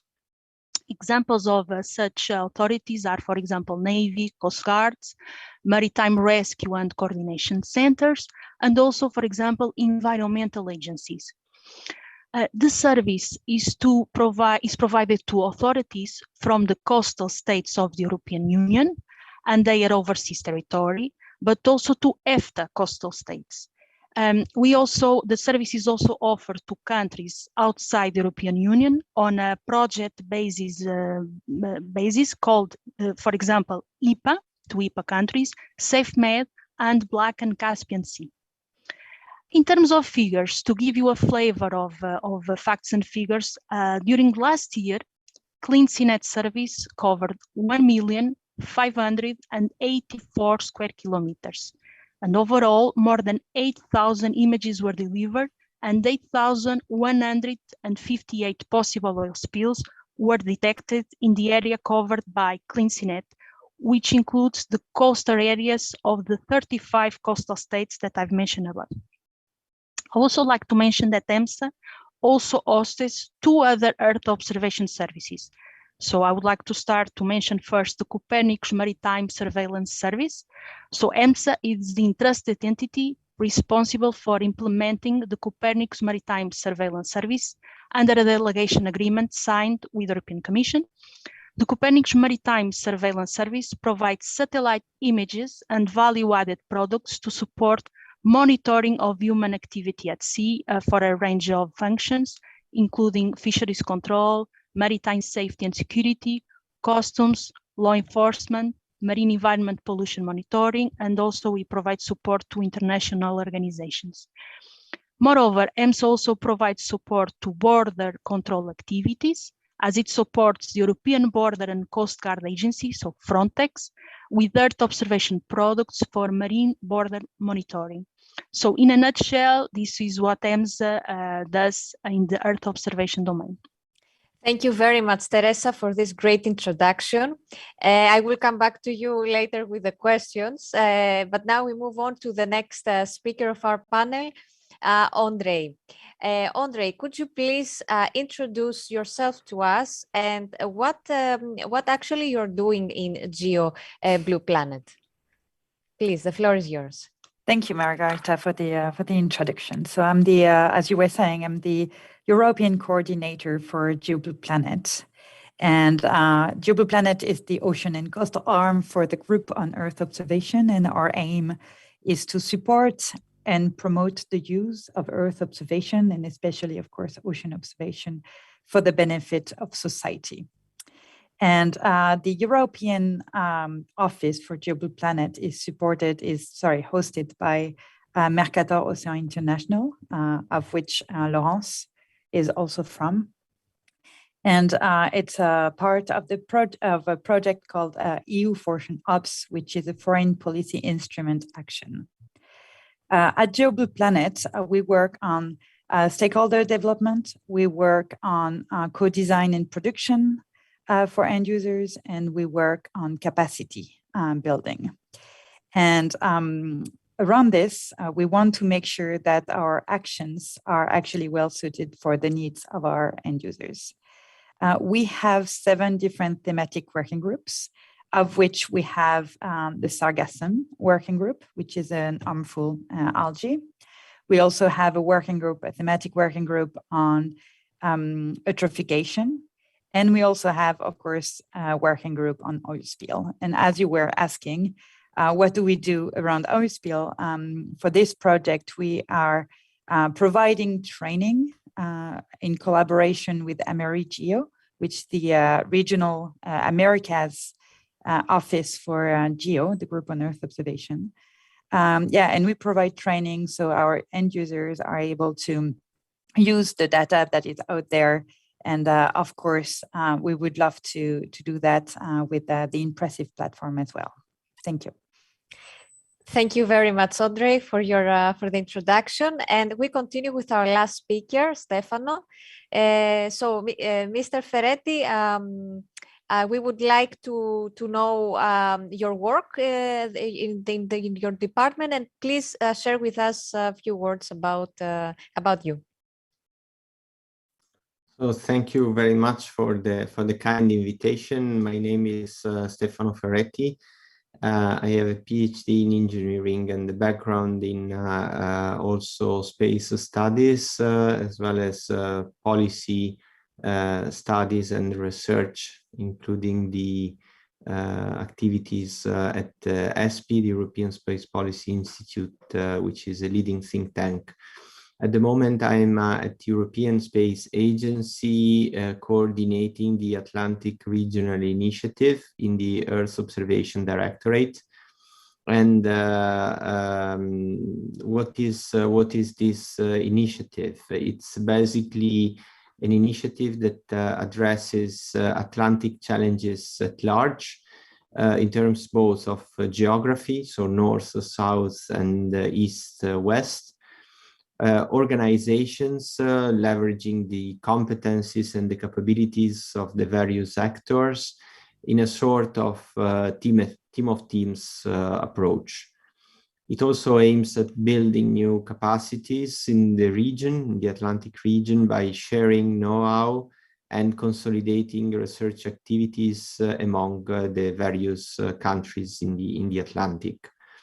So somehow this wide dimension is unified under the space umbrella of this regional initiative, thanks to the digital organization of the processes, such as Earth observation applications and platforms, and the co-design approach, which favors open innovation and the continuous improvement of the services, technologies, and products for the benefits of the end users and the citizens at large.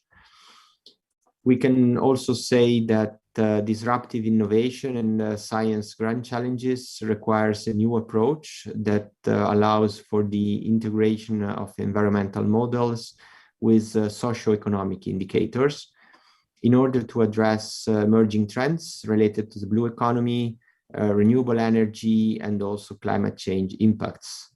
Therefore, ESA has already started the development of innovative application projects, looking also at synergies with other developments, such as the impressive platform, for example, addressing some of the most pressing needs of the main Atlantic stakeholders, which are part of the regional initiative, ranging from innovation clusters to foster blue economy, growth, and sustainable development, maritime spatial planning to support member states in the implementation of the European Union Directive, renewable energy produced by innovative ocean energy technologies and offshore wind farms, reducing maintenance and operation time while increasing safety, and finally, Atlantic cities and ports, enhancing social cohesion and job creation, while limiting the impact of economic activities to the ocean environment and by creating new tools to fight emerging pollutants such as marine litter. So thanks, Margherita, and I'm ready for further questions. Thank you very much, Stefano. Maybe to put the discussion in a general context in the beginning, I would prefer to start the discussion with you, Stefano. You mentioned about the Atlantic Regional Initiative. We heard also a few words in the beginning, in the start of this conference about the initiative. Impressive platform is about innovation. It's an innovative platform, an innovative tool for port authorities. It also aims at the sustainable management in ports. So these are some common words, common characteristics that I also heard for the Atlantic Regional Initiative, and therefore I feel a bit tempted to ask you how the platform fits into this initiative or to similar coastal initiatives, other maritime initiatives.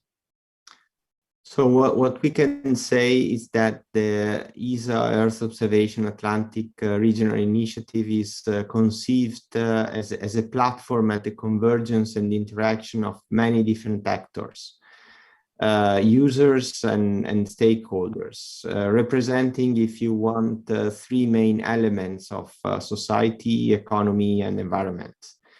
So these elements are further developed together with the research institutions and academia, for example, ocean science clusters, or public authorities and downstream sectors, such as, EO industry or new entrants, also from the new space domain, or from the artificial intelligence and in the Earth observation interface, or the digital world. So we can think about like the platform that the impressive platform that was nicely concluded and presented today, or thematic exploitation platforms, or network of resources and other opportunities where we are really looking at the future, at disruptive innovation, and really building new services to address the emerging challenges. So I think this is really the context where the very fruitful collaboration can take place. Thank you very much for your comment, and it's actually an important feedback for the consortium to take with them after the end of this conference. But of course, we will have more questions at the end of our discussion. So maybe partners have also other questions about the initiative that they want to ask you. Okay, maybe now we move on into more concrete questions regarding the platform itself. And at this point, I would like to ask first Laurence from the Mercator Ocean, what are the elements that you could preview for the further evolution of the platform, in your opinion and based on your experience? Okay, thank you, Margherita. So as was mentioned actually in the previous roundtable, there are several innovative challenges that the platform could tackle in the future, and one of them could be actually to use data from various sources. The previous roundtable was mentioning data fusion and using data from other sources than the Copernicus Marine Service. So this could be a good challenge, for example, to combine the use of data from the Copernicus Marine Service and from the Galileo program with the use, for example, of drones flying over ports in order to sample and collect in situ data, and combined, so using the Galileo and EGNSS GPS through the use of those drones, for example, which would allow to combine the use of Copernicus Marine Service and Galileo data. So this is an example of a future challenge that the impressive platform could tackle. And of course, there are some more data that could be integrated other than the data from Galileo. There is also eModNet in situ data such as bathymetry that could be ingested as well, and other data which could really benefit to adding information for the ports within the platform. Thank you. Thank you very much, Laurence. Maybe staying on the same subject, I would like to ask Teresa. Teresa, as a representative from EMSA, it would be interesting for us to listen to what are the data sources you use. Sure. Thank you very much, Margarita. So CleanSeaNet service relies on contracts that EMSA has with the license providers that operate the satellites and provide the license to use the satellite data. And it also relies on the service providers that provide the ground stations, that also provide data processing and value-added services based on that satellite data. CleanSeaNet currently uses data from 6 different synthetic aperture radars, or SAR satellites, namely RadarSat-2, Sentinel-1A and 1B, PAS, TerraSAR-X, and TandemX. But currently, more than 85% of CleanSeaNet images are acquired by Sentinel-1 mission. In terms of optical images that can be acquired during emergencies and specific operations, the data is acquired from Deimos 2, Eros B, WorldView 1, 2, and 3, and GeoEye. What I would like to emphasize is that overall, extracting valuable information from satellite imagery is the cornerstone of EMSA's Earth Observation Service, which include the CleanSeaNet, Copernicus Maritime Service, Surveillance Service, and the support to border control. The service that I mentioned have been running for several years and relying on human analysis, but they are also supported by algorithms to detect and classify features and activities in satellite images.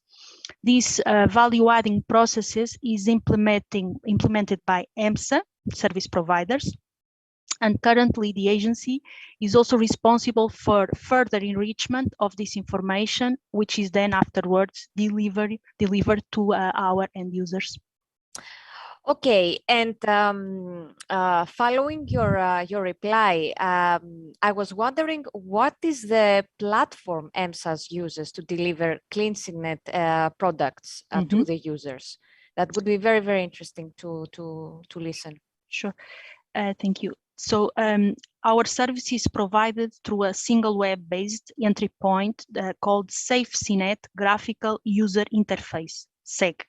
So SEG is the interface providing the technical infrastructure to operate the CleanSeaNet service.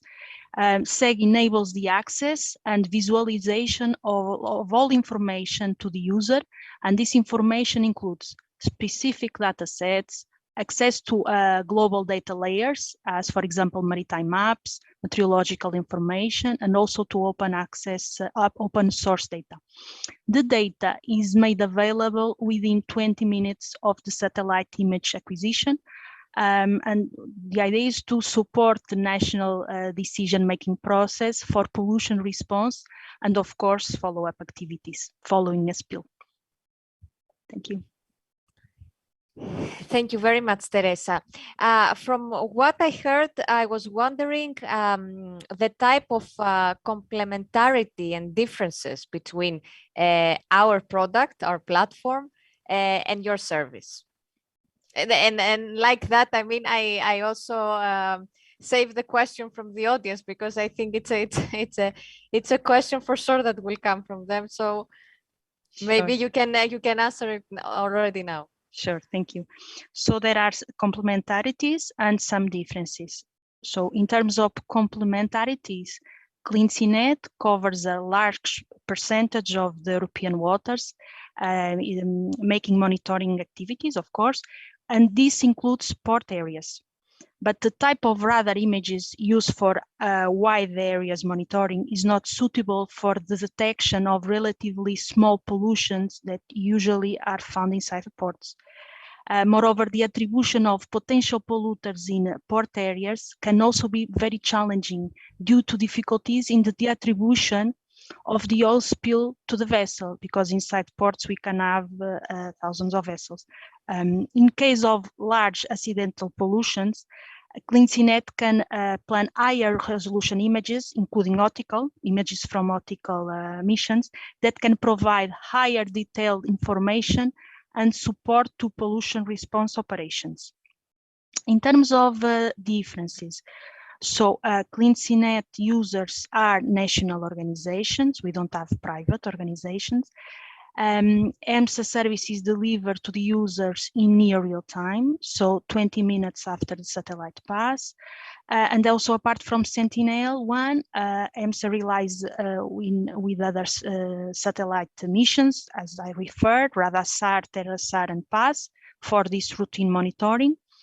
And also our interface, SEG interface, provides comprehensive and deep information on the spill, so length, width, the confidence level, information of the possible polluter, and the alert level. And also it provides a detailed maritime picture. So we also have information on SAT-IS, LRIT, terrestrial IS, that this will enable further investigation by the users about the vessels that are in the vicinity of the spill, and also will allow to make correlation between satellite detections and vessel reporting sources. Thank you. Thank you very much, Teresa. Indeed, we have a lot of things to say about this, but we need to move on. And I move on to my next speaker, Andre. Andre, following your introduction, I was wondering, based on your experience, the kind of user groups and areas do you foresee as interested users of our platform, of the impressive platform?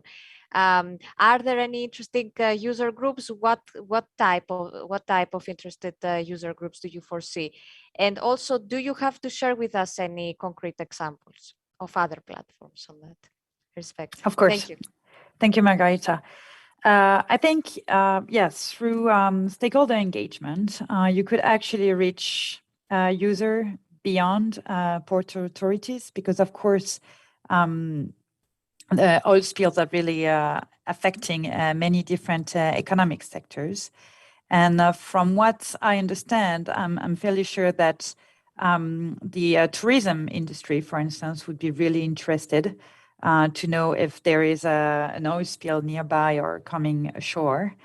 That is, of course, hotels or restaurants that are by the beach, or just beach goers actually in general. There is also a really strong impact of oil spills on fisheries and on aquaculture. So that's another group of stakeholder you could be engaging with. From what I see from our experience, we have, I can't say a similar platform because yours is more high tech, I would say. But we have a platform on Sargassum with a lot of information, and we are reaching users we were not thinking of to start with.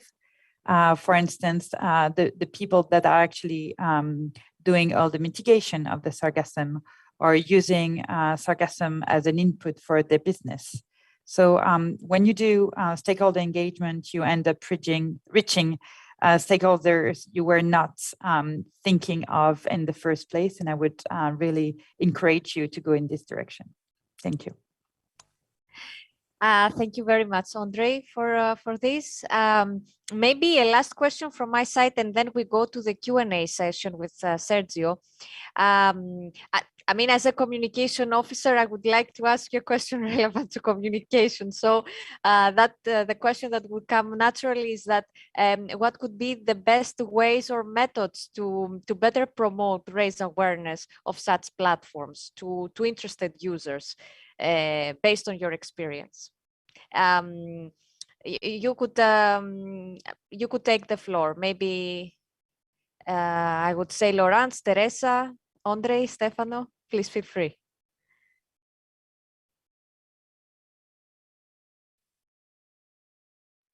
Okay, so I'm going to start very quickly with this question. So of course, the usual channels like websites, social media would be very welcome. But you also need to, as Audrey was saying, to engage with stakeholders. And the best way to engage with stakeholders is to organize workshops or trainings, either face-to-face or online. And this would really allow to raise awareness and showcase what the platform can do to such and how the stakeholders could benefit from it. And so you in order to better engage with those stakeholders, I think the best way would be to organize workshop, webinars, and trainings. That would be my suggestion. Andre, then and after Teresa. Thank you, Margarita. Yeah, I think Thank you, Laurence. Sorry, thank you, Laurence. Before. Thank you for your greeting.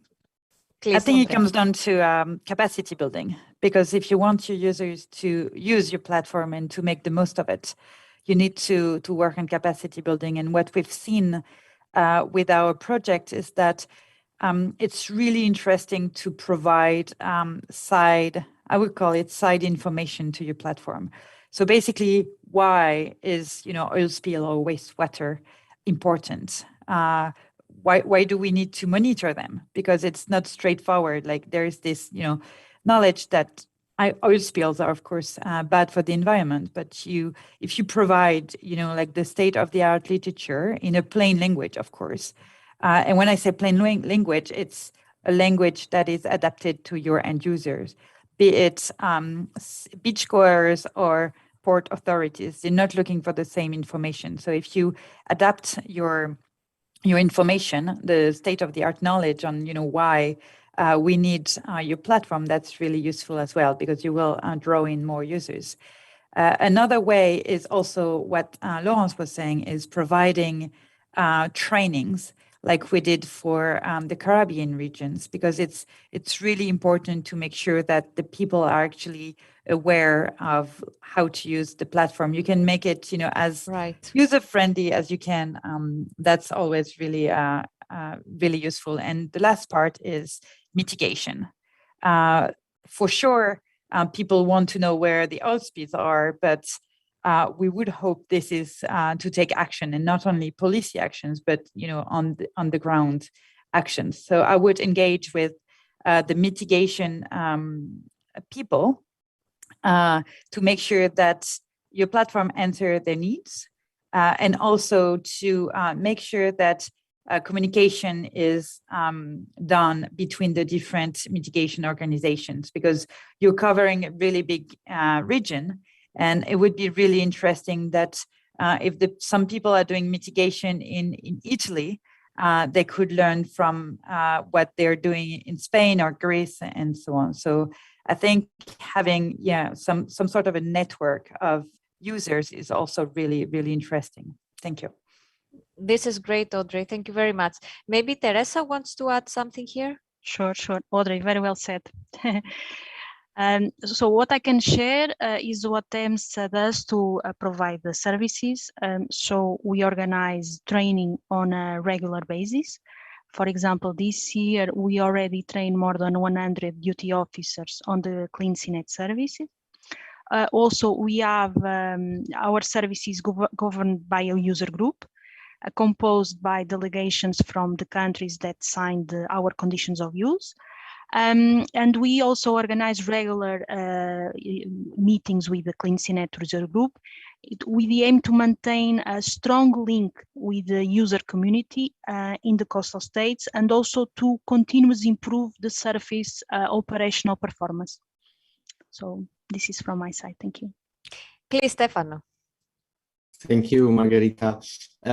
In our case, let's say that we have really designed a demand-driven program, let's say. So the EU Atlantic Regional Initiative is really a demand-driven suite of activities that includes projects, user consultations, workshops, stakeholders engagement, also via Nereus, and outreach activities. The aim of all this is really to identify the needs of the stakeholders, and at the same time, we also aim at matching the demand with our supply capabilities. So it's a kind of demand and supply kind of approach, while identifying, if you want, the most suitable solutions. And we created what we call an open science environment, where sharing of data and information can occur through our website, or, for example, exchanges via social media, innovative digital tools, and also we develop capacity building via handbooks. So we have created, for example, the Atlantic Data Handbook. So these are various examples on how to increase and improve the communication side of things. Thank you very much, Stefano, for your input. Maybe because we are close to the time that we need to move on to the next session, I would like to thank you for sharing your insightful views, and also for offering a very useful overview on what could be a possible evolution of the impressive platform. So Teresa, Audrey, Laurence, and Stefano, warm thanks from my side, and for sharing with us your important feedback. At this point, I would like to continue with Sergio. So together we will moderate the Q&A session for the next minutes. Just to remind to the audience that they can post their comments, questions to the Slido. It's on, you can either take a picture of the code, or you can go to the website and post your question. At the moment, I would like to maybe to take the advantage of my position as a moderator, and ask the consortium first if they have any questions to pose to the speakers, or the speakers to the consortium.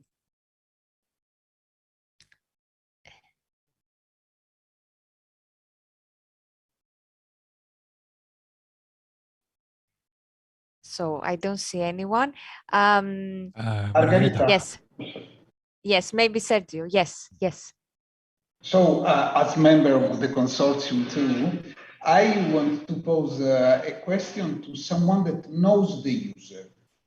We have spoken about the user-friendliness of this kind of platform. We have seen how powerful is this platform. But the question is, can an organization use and take all the benefit from a platform like this one with as they are, or they need to change their internal organization? They need to arrange their organization in order to include a platform like this one into their processes, or they're ready to use it. So the question is for someone that knows the users. If someone wants to jump in. I can jump into that one. I am Enrique Álvarez from Puertos del Estado, the Spanish holding of harbors. And it's not a direct reply. The correct reply to that is it depends very much on the organization itself.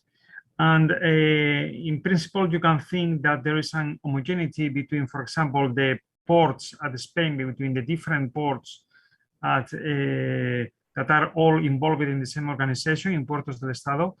But the fact is that there are a lot of differences that are basically produced by the individuals that are working there. On our experience, it is very important that there are some key individuals on the organization that are able to be agile enough or innovative enough or curious enough to take these opportunities and to work to integrate these opportunities in the organization. Once you have the seed of these people inside the organization, things can advance really fast. So it's not a yes or no, it really depends on each place and especially the kind of people that you have on this place, even if the organization looks the same from outside. Maybe I can complement the answer of Enrique on behalf of my members, my port's members. I would say the same. It's often a question of person that is willing to change things. But my recommendation would be to, let's say, make sure that the port knows the solution. At the moment in France, a lot of ports are reviewing and establishing a new strategy for the next 5 or a bit more years. And it's quite important for them to know what's in the pipe, what kind of innovation they have on hand or on shelf to be able to integrate that in their strategy. But it takes definitely some time. It will take some training. It will take probably also some effort from the provider side to being able to provide the platform for free for a few months to make sure that the end user can try, test, and see if it brings some added value.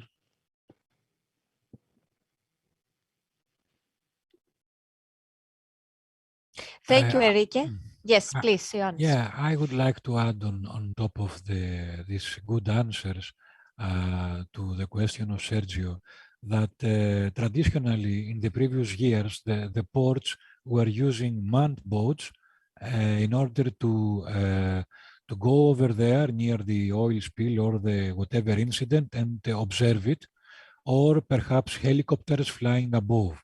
Right now, in the era of Industry 4, we can use ASVs, we can use UAVs, and of course, we are using satellite images as a triggering effect for all these efforts. This, of course, makes some operational changes to the port, working until now traditionally, a small one, for example. But these changes are for good. They're not for bad. They are actually facilitating the operations of the port.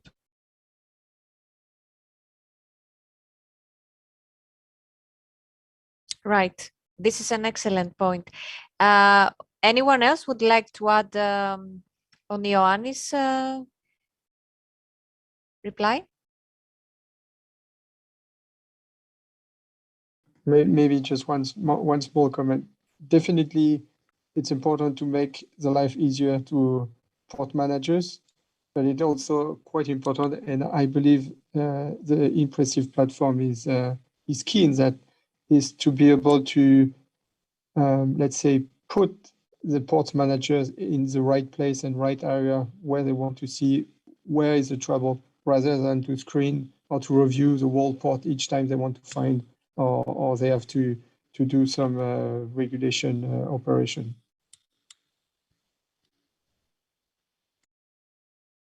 Thank you, Phil.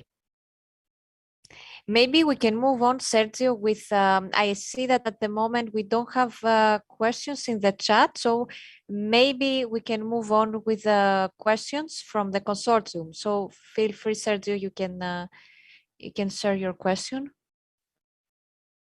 Yes, first of all, thank you for the previous answers of my personal question. Then the next question is related to modeling and the impact of the resolution of the models to this kind of activities. Who wants to answer on this very technical question? I can. I can answer as well. I mean, Enrique, go ahead and I will take over. I have done one. Lawrence, you can go for another one. I don't want to answer all. Go. Okay, so I mean, as far as the Copernicus Marine Service is concerned, we are starting a new 7-year phase,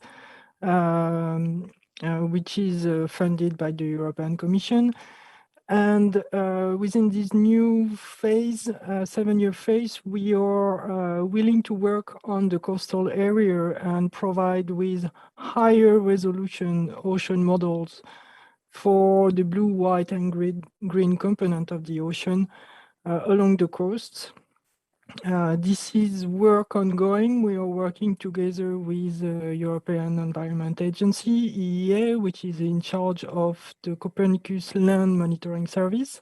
So the dealing and tackling coastal issues really demands a lot of collaboration with EEA, as I was just saying, but also with member states, because European member states, most often, as it is the case in Spain, and Enrique can really give his testimony about that. But European member states already have some of the components in place along their coast with high resolution models available within ports for some of the member states. So this is really an ongoing work, which is starting in this new Copernicus phase, together, as I was saying, between the Copernicus Marine Service, the Copernicus Land Service, and the member states. So we are really positive that within the coming years, we are going to be able to provide with higher resolution model products along the coast. And Enrique, please take over. Yeah, thank you. Nevertheless, there is the, let's say, the progressive increment on resolutions on Copernicus and the focus and the new focus on Copernicus on the coastal, but there will always be a limit where a core service, because Copernicus is a core central service, could reach. It cannot reach to the interior of the ports, because for that it's the downstream services. And Copernicus Marine Service was born from the very beginning with the huge importance and the huge relevance of being a core service. But to solve certain problems like the ones that are being tackled in Impressive, it will always be important, the downstream services, the contribution of institutions like the ones in the consortium, to take the Copernicus data and to downscale to the proper resolution in the order of meters.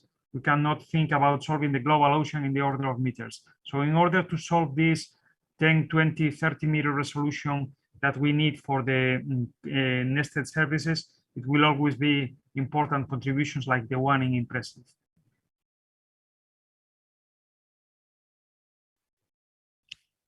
Thank you, Enrique. Anyone else to comment?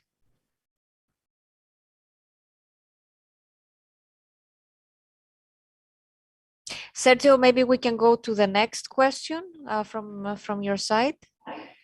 Yes, I just have a last question. That is, according to your experience and knowledge, what is the willingness of the end user to buy this kind of cloud service rather than buying the system and owning the infrastructure to produce this kind of information?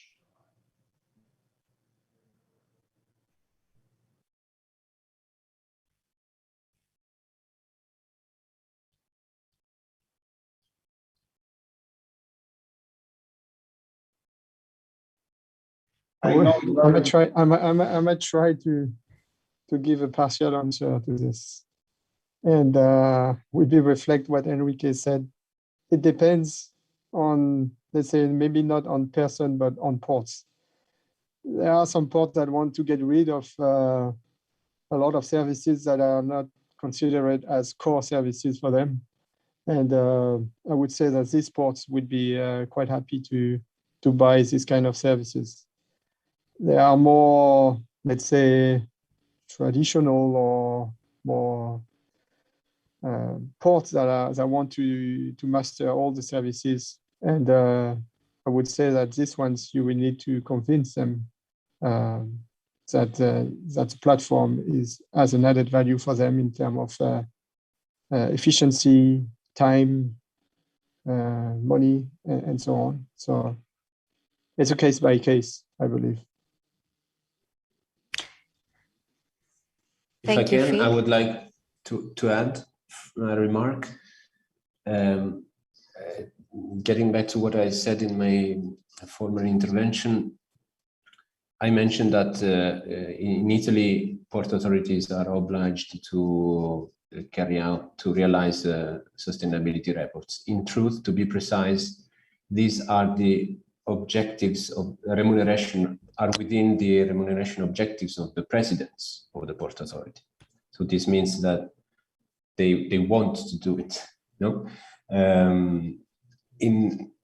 as a general principle, I would say that if we manage to internalize the costs of not doing certain things, the cost of pollution in this case, within the costs of the actors, the players that are responsible for it, then definitely the chances that they will be willing to enact something will increase.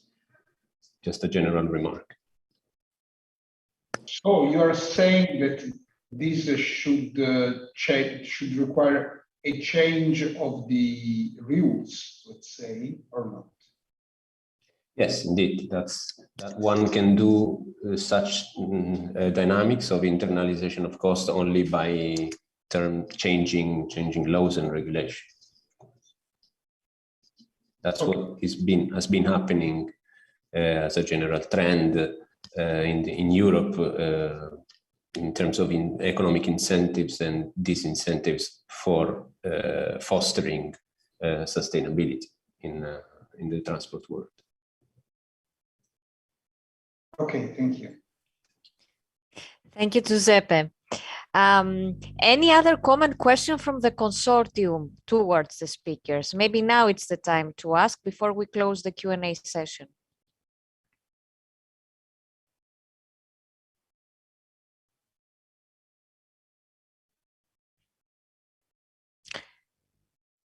Or the speakers towards the consortium.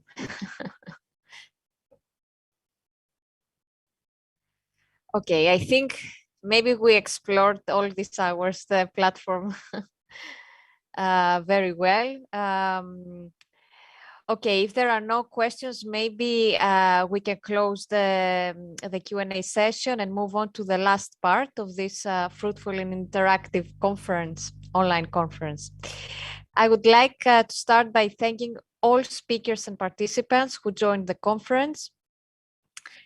Firstly, Ms. Loredana Capone, who is the representative of Apulia region, Mr. Lopez from the Commission.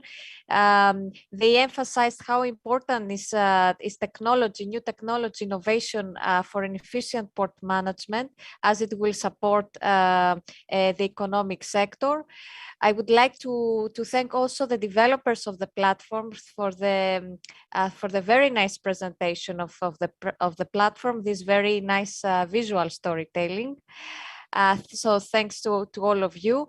We also had the pleasure to host high-level speakers and experts from different sectors, and who they shared with us their views about our final product, about our impressive platform. In more detail, we learned through the debate with local and regional authorities that cooperation, coordination between them is necessary for the use of such platforms, among others. We found important also that we need to push innovation so we can have more sustainable solutions, such as impressive, through the debate with companies, with the industry. And finally, we got inspired for the next steps of the platform through the discussion with other maritime stakeholders. Before I invite Ioannis Dondas, the coordinator of this EU project, to close the conference, I would like to mention also from my side that there will be a follow-up report from Nereus regarding this conference in the next days. We will share it with you the next days. And of course, if you have more questions, you may contact us. So thank you from our side, and wish you a great time. Ioannis, I hand over the closure of the conference to you. Thank you, Margarita. I'm going to be very quick. At this point, I would like to thank you all on behalf of the Impressive Consortium for your attendance and all these interesting discussions we had. With all of you, I would like to meet again at some point in the future and have further discussions on the base of impressive product and further. I hope you all enjoyed the works of this conference with minor problems that we met. I hope you all got a clear understanding of impressive solution, and you can pass this message potentially further to any interested stakeholder in your network. Impressive actually began as a research idea, which became a research and innovation project to become a commercial product. But the bottom line of all this is the common interest which all here today share for cleaner, safer, and protected maritime environment. Thank you all, and many thanks to Impressive partners which worked hard to make all this happen. Thank you again. Goodbye. Thank you very much.